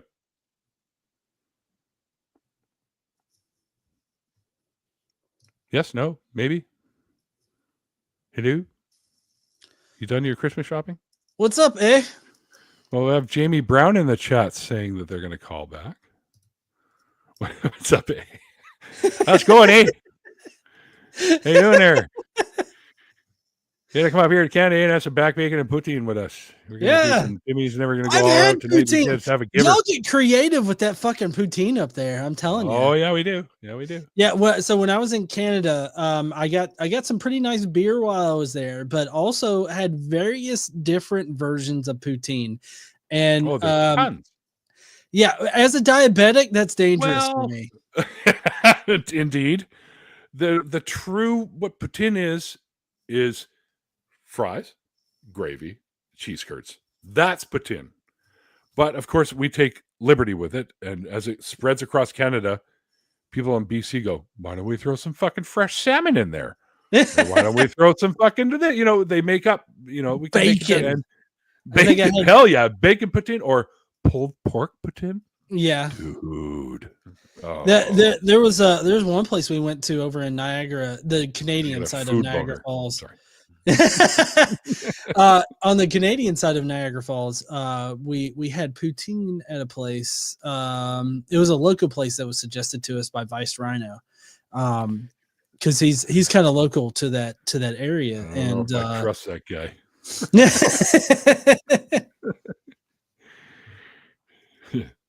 So he recommended these places. Then what did you think? Oh yeah, they were great. Like the beers that I had were pretty decent. I actually did not find any decent whiskey up there. Like the best whiskey, I guess, is just Crown Royal. I guess is the best whiskey that I had. Do you tell me what's the best whiskey to get? Like best Canadian whiskey to get? Because I've heard never a Canadian whiskey guy. I'm a Scotch guy, dude. So I think Scotch starts. Vice, if it's got Glen in the name, I'm all over it. Yeah, Vice is a Scotch guy too. I wonder if Scotch whiskey is just the thing to do up there in Canada. I've only had one Scotch whiskey that was okay. Macallan. Macallan's good stuff. Yeah. Yeah, I recently did a whiskey tasting at a Nashville barrel company, and they do like high proof. So like we're talking like 110 minimum is generally what they produce. And so like at the whiskey tasting, it was like, I think the lowest they had might have been like 99 proof. And then it went up from there and it ended up with like 150 proof whiskey. And so like, that's what I'm used to. Uh-oh. I'm seeing some conflicting things in the chat here. Thomas Thornton is saying, do not take the call from Jamie. She is a cyber stalker account. Oh, no. Report for impersonation and block.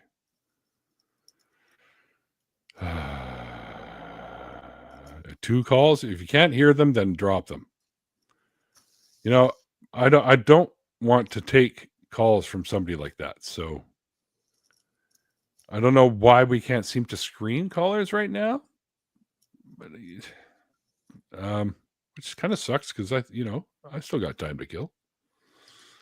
Yeah, I mean, I do too. I'm a human being. I don't know. What do you think, man? What do you think? Should we take a chance? I mean, I can easily drop them. I would hover around the drop just in case. Okay, we'll take because we couldn't hear anyone on that 817 area code. Like nobody answered.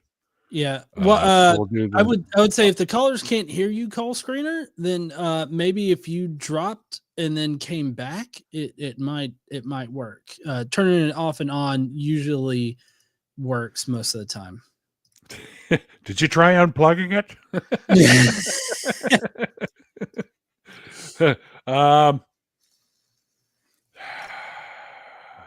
I don't know. I'm because some of the fucking shitty people that we've had calling today already is kind of soured me on taking a chance. But we'll try the 817 again and we'll see what happens. Because shit like this is always entertaining anyways, right? Mm-hmm. Unless they get really shitty, then I drop the fuckers. So okay, we'll do the 817 first because they were in the queue ahead of time. All right, let's try this again. So 817 from Naperville, Illinois. Who do we have here? Hello. 817? Hello. That is correct, yes. Hello. Hello, can you hear us? Texas. Dallas, Texas. I can. Okay, can you hear me? Yes. Hi. Hi, how are you guys? Doing pretty good. How you doing? I had a good day today. Can't complain. Good. I'm doing okay. I just so what came did you want to talk about? Show and I've never been on here before, and kind of listening to you guys and kind of interested in your thoughts and such. Okay. Sorry that they're putting in stuff that I'm a troll because I'm by no means that. Okay. So first off, are you a theist or an atheist? I'm a theist. You're a theist. Okay, cool. I'm not an atheist. Right. So I'm guessing Christian? That is correct. Okay. What denomination? Pretty popular over here. Are you guys in Canada? I think I heard you say that earlier, but I wasn't sure if I heard that correctly. I am. I've only been blessed by Tim Hortons, so. Okay. Oh boy. So what denomination are you? No, I am non-denominational. I am non-denominational. Okay. Yeah, I was non-denominational for a while there, before becoming an atheist. So I can understand that. So what's on your mind tonight? Well, I just was hearing you guys talk a little bit, and then I kind of looked over and saw your Christmas tree there, and then I thought, I wonder what their thoughts are on the Christmas tree based on where the name itself comes from, and just was kind of interested there as far as that goes. And I think I heard a little bit of you talking that there's no religious attachments to the Christmas tree or anything like that, and I just find it interesting. I'm more of a listener. That's why I was kind of scared to call in the first place, because I'm kind of nervous. So, well, if you're good with us, we don't bite. So, yeah, I'm kind of curious what you know about the history of the Christmas tree. Well, the Christmas tree itself is a graven image, and so that's not what a Christian, quote unquote, should be following, or it's nice and pretty and all of that kind of stuff, but then it turns into an idol at the end of the day.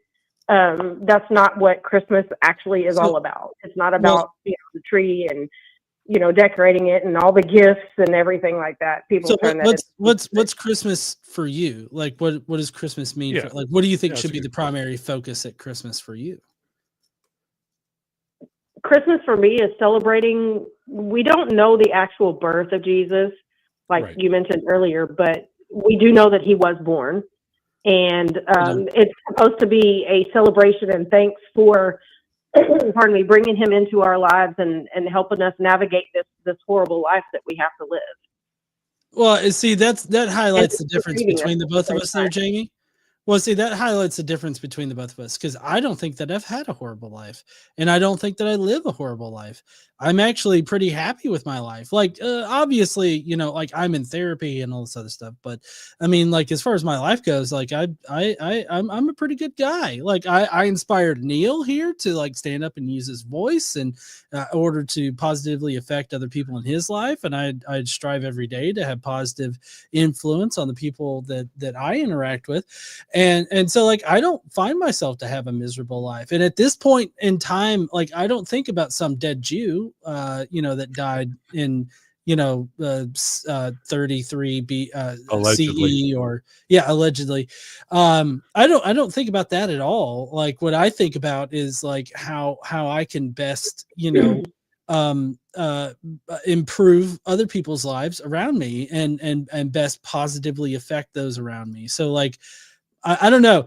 I say that Christmas time. So you don't ever have that internal uncomfortability sometimes that you get. You get it, and it can dim, and then eventually it can go away over ignoring it over time. Do you not ever, or can you ever remember getting that internal, you know, kind of gut feeling of when something doesn't feel right, or you know, maybe a type of guilt, I guess, if you would? Over what? I had a Jewish mother, so yeah, I know guilt. Well, and not guilt in the sense of like people calling you out or anything like that, but that internal feeling, that internal of course. Man, that just doesn't feel right. It doesn't settle well with me. But typically there's like a reason for it, right? Like there's a reason for feeling the guilt. Like what reason do you think? Like when I was religious, I felt guilty because I had lustful thoughts over girls my age, right? Like I felt guilt because of that. But I mean, like that wasn't like anything. There was nothing wrong with that. There was nothing wrong with me. You were programmed to think there was, though. Right, exactly. Like that's what I'm saying is that I was programmed to feel like that's wrong. So like what should I feel guilty about in my life? Like what should I feel guilty about the house that I live in? Even a white lie, you know, one of the things that comes to mind is like a lie, whether it's a white lie, you know, making somebody feel better about themselves. A lie is a lie is a lie. Okay, but let me propose something to you. Hang on. Let me propose something to you. Okay.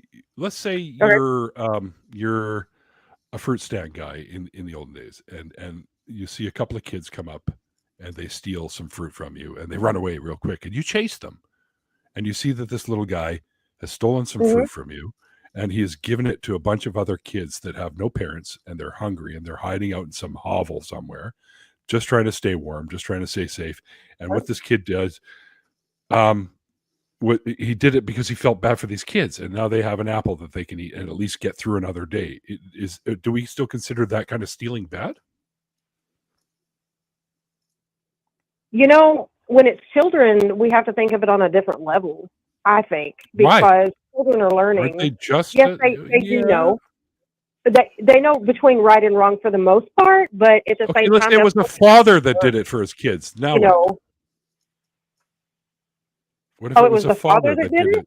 Let's just say, what if it was a father or an adult that did it because he saw a bunch of kids? What would have been wrong with them coming up and honestly asking you, hey, you know, I have these children over here that don't have any food, and, you know, what would be wrong with that? Why just go take it? What if he couldn't afford it and was afraid and embarrassed that he couldn't afford it, and he just wanted to make sure the kids had something to eat? Well, I think if they're to the point, you know, they're starving, they're hungry, they haven't had anything, embarrassment should be the last thing on their mind. If it's true love, you know, if it's the love that he's doing it for. Well, right. But I mean, you're talking about like a white lie. You're talking about like a white lie causing you to feel guilt. And I feel like what Neil is doing is saying, well, what if you steal in order to feed your family? I have an example for white lies too. Yeah. Sometimes we do have to tell them in order. Well, I mean, a lie is a lie, and there should be some internally. There should be some kind of, you know, internal instinct, I guess, that we're given to make us feel bad for what we did. Jamie, can I ask you something? Let's just take a second and entertain an idea. I have things. Okay. Go for it. Transport yourself, Jamie, back to like 1943 Germany, right? Or anywhere in occupied Europe, right? Would you lie to a Nazi officer? Yeah. Would you lie to a Nazi officer about housing Jews in your house? The Anne Frank story, basically. Absolutely not. You would not. You would totally be like, yeah, I got Jews hiding underneath the floorboard. Correct. Okay, enough said. Wow. See, I call that a good lie because you're saving human lives. Yeah, you know, I feel like it's rather crazy for me because it's like, oh no, I would feel guilty about saving Jews during the Holocaust. Like, that's one thing that I would not feel guilty about. This is my thought, though. My thought is, because I do believe in God, God is in control of all things at all times. So if I were to tell the truth and something were to happen to those people, sure, you asked me if a Nazi officer asked me if there were Jews hiding under my floorboards, would I tell the truth? Of course I would. I'm going to always tell the truth, no matter if it's on my own self. If I do something that's wrong, you know, I'm going to tell the truth. Because at the end of the day, I'm going to that act right. By the way, I would do it to myself. It's got to be one of the weakest excuses to enable someone to murder somebody else. I do not believe in murder at all. Well, I do not believe in murder, but what I do believe is there is a God, there is a higher power that is in full control of all things at all times. So it can't possibly be. Whatever the outcome is. Well, so Jamie, if that's the case, then you believe God killed 6 million Jews. 12 million people in total. I believe he allowed it. Really? It. He allowed it. The molestation of children by the thousands. Well, I mean, this is the thing. I believe that everything that happens for a reason. Okay. We may not understand it. Right. Jamie. That's horrifying. Jamie. I'm done. Yeah, it is horrifying. So, Jamie, what is the good reason for allowing priests to violate and rape children for thousands of years? There's no good reason for it. Oh, but you just said that there's a good reason. That God is in control and he allows things to happen for reasons that I'm guessing you would consider good. Unless, do you think that God has not good reasons for allowing things? Well, where we come from in the beginning is from him. So when we leave this earth, we go back to him. To be demonstrated. Because we actually do know where we come from. Well, I mean, that's where blind faith comes in. Yeah, and faith isn't useful. But you understand what we're pointing out here is that God willfully allowed the raping of children. You say that that's never a good thing. So are you admitting that either your God is an asshole, or are you admitting that there's a good reason why God allowed it? I'll put it to you this way. So I am one that happened to as a child by my own grandfather for years and years and years. Okay. And what? And I can't explain to you. Yes, of course. For years and years and years, my biological grandfather molested me from the time I was 2 years old. I'm so sorry to hear that. Gosh, that's horrifying. Yeah, I'm so sorry. I'm so sorry that happened to you, Jamie. I really am. But I feel like that's what differentiates me from what I don't do. What I don't do is blame God for it. If God is in control, well, yes, it's not his fault, anyways. Right. Well, look, but if God is in control of everything, like you said, then he would have been in control of that. Did God have the power to stop him from doing that to you? Absolutely. Absolutely. Then why did he not? Why didn't he? He has the power to do whatsoever he chooses. Let me. I normally don't like to interact on this kind of level with somebody because what happened to you is horrible. I admit, and I wish that it wouldn't have happened. I just know that if I was in the position of God at that time, I would have popped into existence and knocked the shit out of your grandfather and then popped out. And anytime he had any kind of thought about that, I would have popped into existence and broke his fucking nose. Right? Like that with me and my stupid human brain. That's what I would. God, you can make him stop thinking those things. Period. You could just snap your fingers and make him stop thinking those things. Right? He could, but the thing of it is he is he. So God he chose not to do that. He let people do that and said, "I'm not going to intervene," because for some reason I sit up here on my fucking golden throne and I seem to like watching people suffer in that fashion. Maybe he, I don't know. If I was God, I would be intervening in a fucking heartbeat. I can. I'm sorry. I was just saying that I can totally understand your viewpoint because there's a fine line. Because it's the right viewpoint. You're a believer or a non-believer. Well, yeah, but Jamie, my point is that when you were a child, did you ever pray for that to stop? Like, did you lean on your faith as a child, like during those times?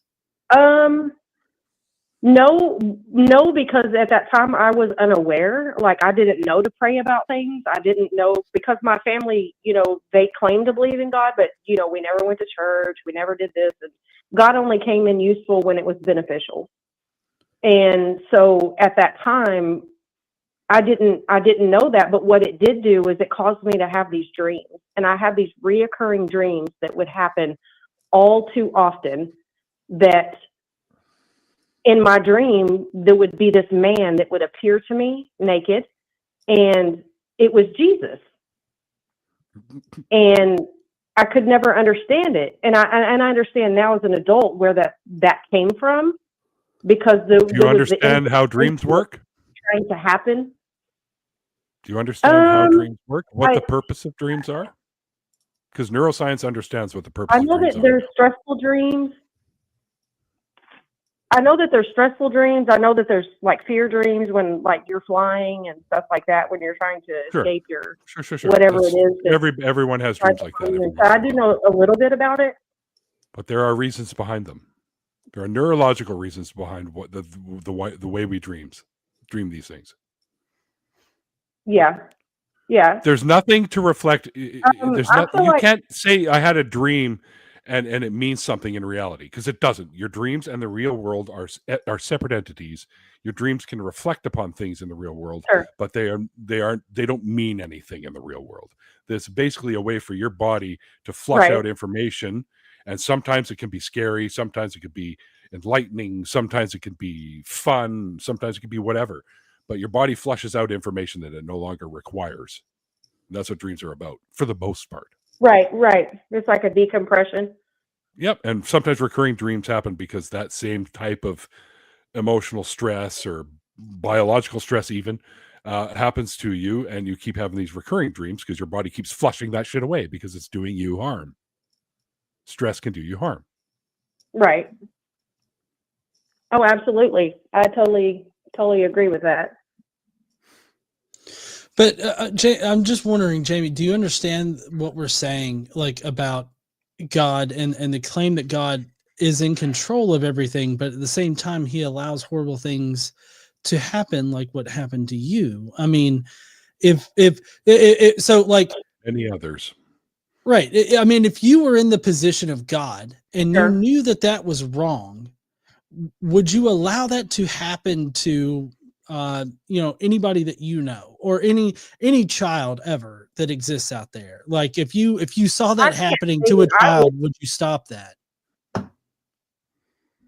I would. Right. And I understand that thought process as like, right now my grandbabies or whatever, if something's happening, I'm going to take action. I'm going to do it right away. Good for We're you. not going to do it behind closed doors. We're going to do it right here where it happened, when it happened. I could take this even a step further. Jamie, I could take this even a step further because God, according to many Christians of many different denominations, God is all-knowing. He knows everything, past, present, future. So he already knew ahead of time that these priests were going to do what they were going to do ahead of time, but he still didn't intervene. By the way, he also knew that Adam and Eve were going to fall in the garden before that even happened, but he went ahead with the whole experiment anyways. Sure. That was the first what if that I had that led me away from belief. An all-knowing being that knows the things that are going to happen, then he already would have known that I was going to turn out to be an atheist in the long run. But he didn't do anything to step in and say, hey, it's me. I'm real. I would like you to love me because I love you. But that never happened in any form. So, well, I mean, a lot of times more reasons why I don't believe it happen subliminal, and we choose to overlook them because of our thought process. Okay, I don't buy that at all. but I mean, you're not really answering my question. Do you recall what my question was there, Jamie? You will have to ask me again because we kind of swayed back and forth a little bit here. We've been all over the place. Yeah. My question was that if you as God knew that like the horrible things that were happening to you as well as other people were happening, like if you saw a person that was violating a child, would you not like actively go out and stop it from happening? I would do everything in my power. Correct. Right. So Correct. why Absolutely. didn't God? So my question is, why didn't God do that? Like, if God is all powerful, then he could have stopped it, and he didn't. The only answer that I have for that is that I can't understand his thoughts. He can't understand my thoughts, and we're on, Right. Okay. Well, I don't have the ability to know everything. Right. I No, I understand that. What I'm asking what I'm asking you to do is to put yourself in the position of God, in that you know everything. I can't do that. That's impossible. Yeah, but you can't hide behind that as your answer for this question, because like if with our stupid human brains we can recognize that situation is horrible. If we can recognize that situation's horrible and that it should not be allowed to continue, then God should easily be able to come to that conclusion as well. So we have laws against it. Right. And so like you can't just hide behind, oh, well, God's ways is higher than ours. Like you can't hide behind that. Like God has to have a reason. I'm not hiding behind it, but what I am trying to say is I'm limited. Right. I mean, I understand that you're limited and I'm limited. That makes God's inaction even more offensive. That's the point that we're making. Bingo. Because we are limited and unable to intervene, but he can, yet doesn't. Right. And I know really why. We know why. Right. Unless Jamie, you're making the argument that there's a good reason for children to get molested and raped. Yes, Jamie, I can tell you why. At least in my opinion, every deity ever created by human beings is just that, created by humans. They're all false. None of them are real, including yours. They're just stories, mythologies that have evolved all throughout human history. Now we've got Superman for a deity that can see into the future and the past and everything all at once. Right? That's what we have now. We've had gods that were limited in their powers, and over time, well, my God's stronger than your God. No, my God's stronger than your God. Seeing things in action that there's no explanation. Well, how do you know there's no explanation? Have you tried to find an explanation, or you just go, well, that must be God? Well, I mean, there's nothing else that's causing it. There's nothing else. I mean, when you go into secrecy and you pray. Jamie, and you pray for lightning came from God to reveal himself as something that no one else could do. Yeah, but then we didn't know lots of things before until we figured it out. Right? Volcanic eruptions, we thought were angry gods until we figured out, no, it's actually tectonic activity. That's why my comment earlier about science is making God a smaller and smaller and smaller hypothesis as we go.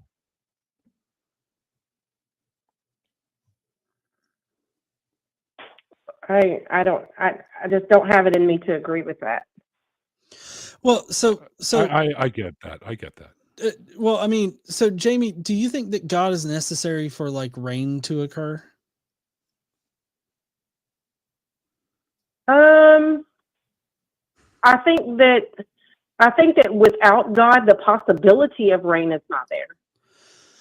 I don't understand what that means in practical reality, because like rain is just an exchange of energy, right? So basically you have water molecules that absorb heat and they absorb energy, and when they absorb enough energy, they turn into water vapor. This water vapor, rises due to like the laws of buoyancy and other physical laws that rise up into the air, form clouds. And then when those clouds cool down enough, they turn into liquid water or, crystallized water, frozen water, snow, and that falls onto the ground. And then once that water receives enough energy, it's a cycle. It's a water cycle. And that turns back into water vapor, goes back up into the air and everything like that. So like, when I say that I don't understand how God factors into that in practical reality, that's what I'm talking about. It's an exchange of energy. And I don't see how God is necessary for these energy levels to change. For the scale of the size of the earth that it is there anything else out there that is possible in causing the rain that we have to come? Yeah. There's been scientists. Energy. No, how atoms absorb energy and how atoms retain energy and become more excited and change states.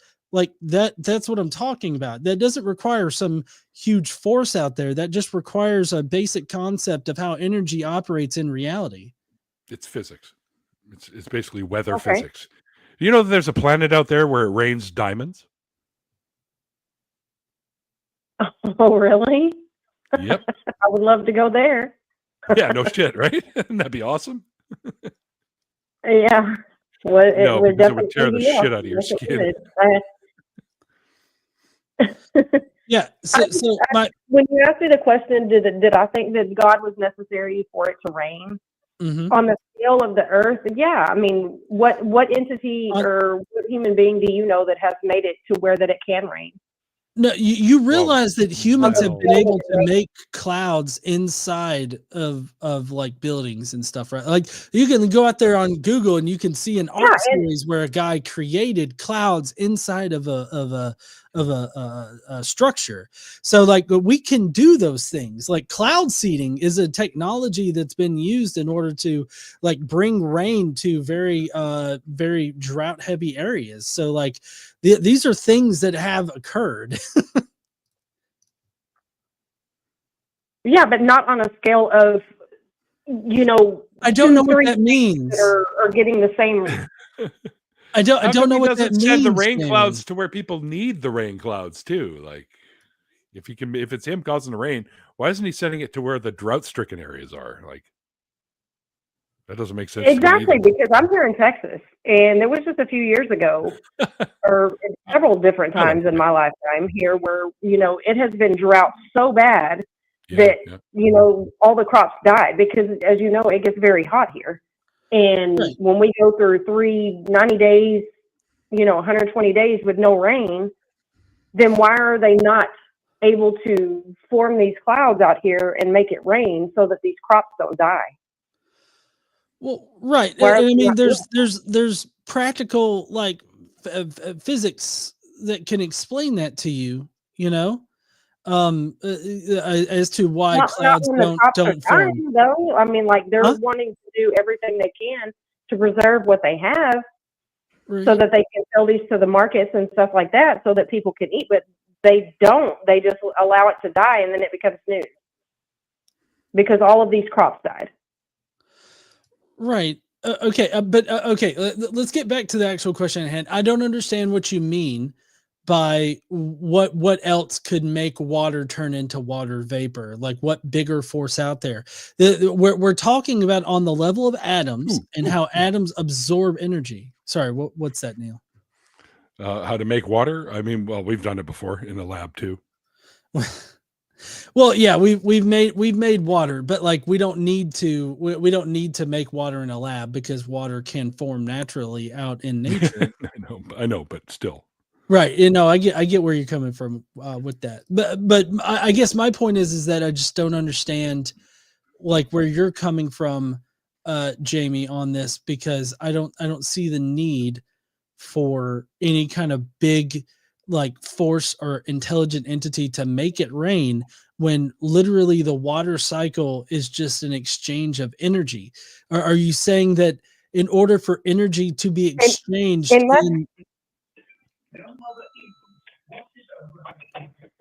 what you're saying is true. I agree with you totally on that. But at the same time, if that's able to be done, then why is it that whenever we have these droughts that you'll see on the news from different locations, it hasn't rained, all the crops are dying.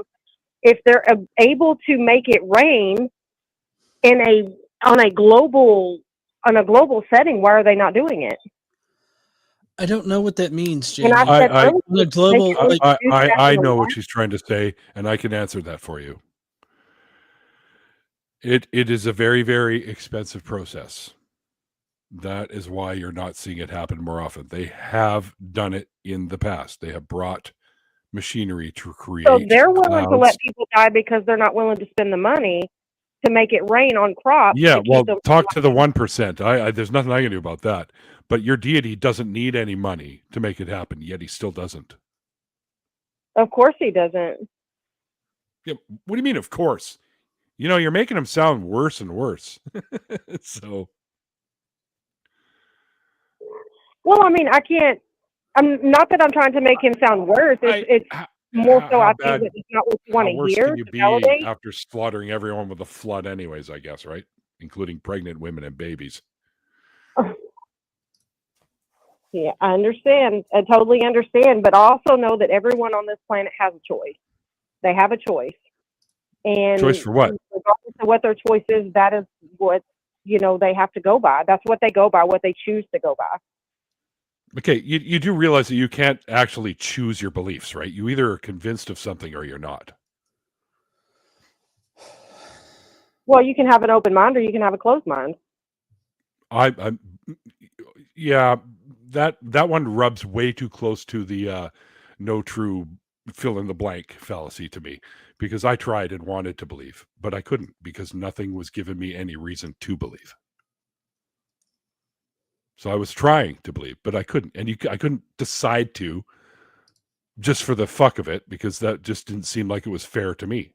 Well, I mean, and a lot of times I understand the harsh reality of trying to believe in something that you cannot see, something that you cannot feel. There's lots of things that I know is real that I can't see. Very, very harsh. Okay, there are forms of radiation I know are real. I can't see it. But I can use instruments to see it, but I can't see it with the naked eye. I can't see wind either until I see something it's affected by, right? I can't see the electricity flowing through the air, but it's there. So there's lots of things I know are there that I can't see. I understand.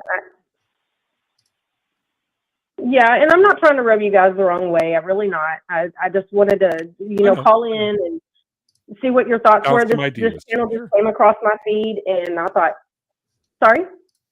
You just wanted to bounce some ideas off us. We get that, yeah.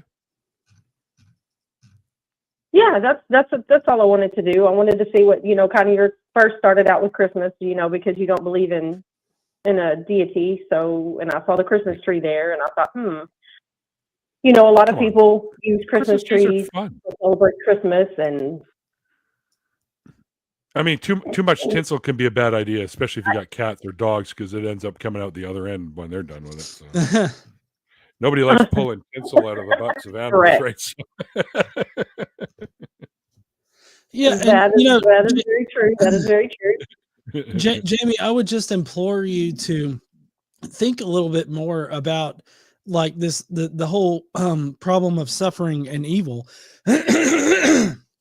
Sorry, I didn't mean to do that. Sounds like you need some more of that unholy water I was going to give you earlier. Yeah. Just because I feel like if God is in control of everything, then there are easily things that he shouldn't allow that he seems to allow, and I think that you need to reevaluate kind of like how that affects your view of your God. Because like if you think that your God is in control of everything and that he's all good, then that means that he's allowed some pretty heinous and horrible things. And I feel like that kind of puts you in the position of either apologizing for him, meaning that you're making up excuses for why what he did was good, or you admit that he can't be all good, omnibenevolent, or he's not all powerful. Omnipotent and omnibenevolent at the same time. I think that's right. not possible, personally. This is coming from someone that an atrocity has happened to, and I can honestly tell you that even though my grandfather was, doing what he was doing to me, I could still look him in the face every day after the fact. I had no fear of him or anything of that nature, and I always forgave him because I understood. I understood that it was the evil that was allowing that to infiltrate his mind. Because where there's good, there's bad, right? Can you agree with that? Maybe, but I mean, when we're talking about God and the fact that he controls everything and and he knows everything and he's all powerful, he should not allow that. Like, you shouldn't be making excuses for him. That's the thing. This is very much victim for him, though. Yeah, but you're doing the never be a willing victim. Right. Yeah. You're making excuses for the person that allowed your abuse. Carrie said that too. You shouldn't do that. You shouldn't make excuses. Not excuses. I mean, it's a reality. It's a reality because it happened, and I can't take that away. Right. So God could have. To have hate for him. God could have. Could he have not? If it were someone else, it would be one thing. He could have stopped it. Absolutely, he could have stopped it. He chose not to stop it. Now, can I understand why he did that? No, I don't. Maybe it was for a blessing. Questions. No, but my point is that he should have. Oh, my goodness. He should have stopped. This is the kind of mindset that religious belief could put you in, and I think that that's doubly horrifying. Yeah, Jamie, I think that this is the result of the toxic beliefs of Christianity, because that seems to be what it's doing. Like, you're saying that if it was anybody else, then yes, it should have been stopped. But because it was you, he didn't, and that makes it okay. But I'm here to tell you that it's not okay. It's not okay that happened to you. Well, it's not okay. It's not okay that any of it happened. Right. When you're ready. Recovering from religion. That's right. Recovering from religion can really help you out with this when you're ready.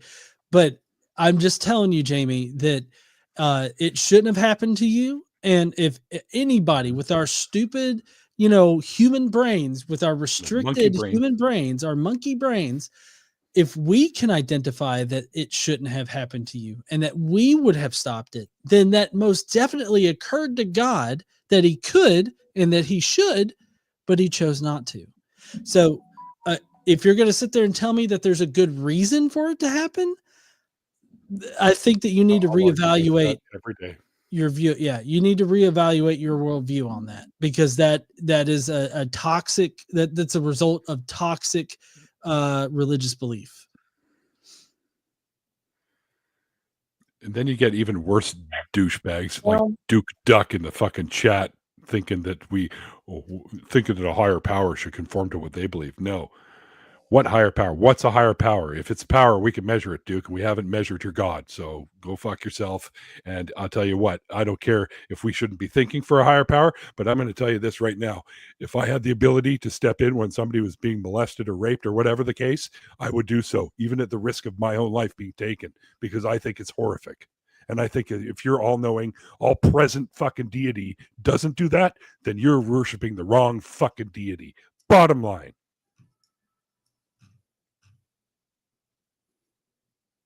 Yeah, begging the question. Yeah, exactly. I'm sorry, I get a little emotional because I've known so many people that have been in that situation, and they are not well to this day, even afterwards. And I think that, what happened to your God? Why didn't he save you? It's like, well, I don't know. And it's like, well, okay, well, I don't know. I can't get behind that kind of shit. It's horrifying to me. Wait, did we lose? Jamie, are you still with it? No, she's gone. Maybe I went a little off the wire there too much. Jamie, if you're still hearing this, seriously, John and I are both, we feel for you. We are so sorry that kind of shit had to happen to you.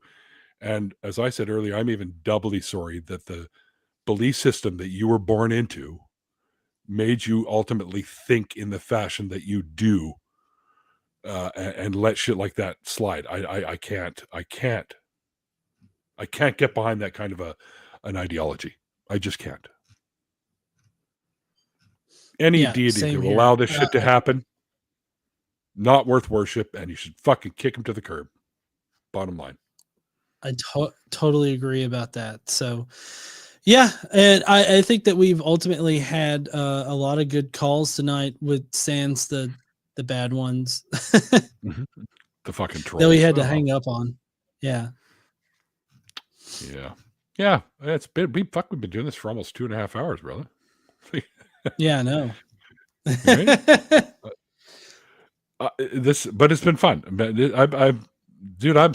I was gleeful that you and I got to do one of these together. I was like, fuck, this is going to be awesome.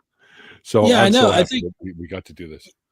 Yeah, I think that we were supposed to do one like earlier this year, but we couldn't make it work. But I'm glad that we were able to get that done.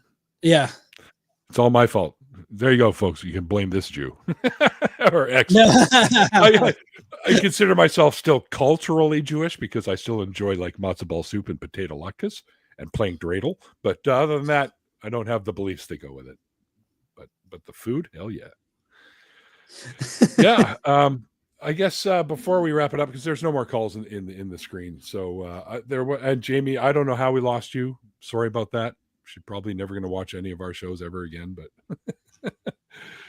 we'll say this before we wrap up tonight's show. First of all, thanks everyone in the chat for hanging out. I hope you guys enjoyed tonight's show.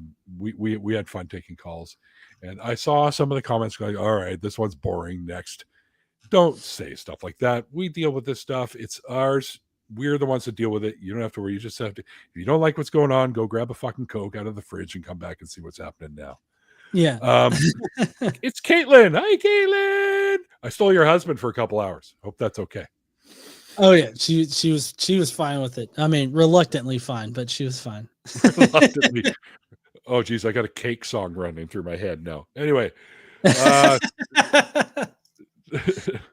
want to say take just a moment to thank our amazing patrons. I'll call them out by name. We've got, well, they're going right here through the ticker tape. We've got Paul Camish, Karen Butcher, Helen Green, Logan Fisher, Amanda McLeod, Ryan, Deneen Durfee, Dan D. I love that one. Dandy. Michael Wiseman, Puck, Sunny Shell, and Phil Calderone. Thanks you guys for supporting the show. Channel members are Yo Hooligan. I put that one again there. Yeah, Manuel Puente. Come on. Karen Butcher, Amber. Oh, come on. I hate you, Michael. Amber, Al Trucker, and Kelly Laughlin, who you may know from the nonprofits. I used to do those nonprofit shows too. One of these days I'll probably back on there as well. Oh yeah, well, John, great to see you, brother, and I hope we see you at an upcoming event. We get to hang out, and I might even go off my I'm not supposed to drink and have a beer with you. Okay, sounds good. I can't wait to see you again too there, Neil, and I hope everybody has a great night, and I hope everybody stands up and uses their voices. That's right, and remember, kids, God is a scam. Don't be a victim. See you guys next time. One last thing, if Santa is watching, one of his reindeer pooped on my roof last year.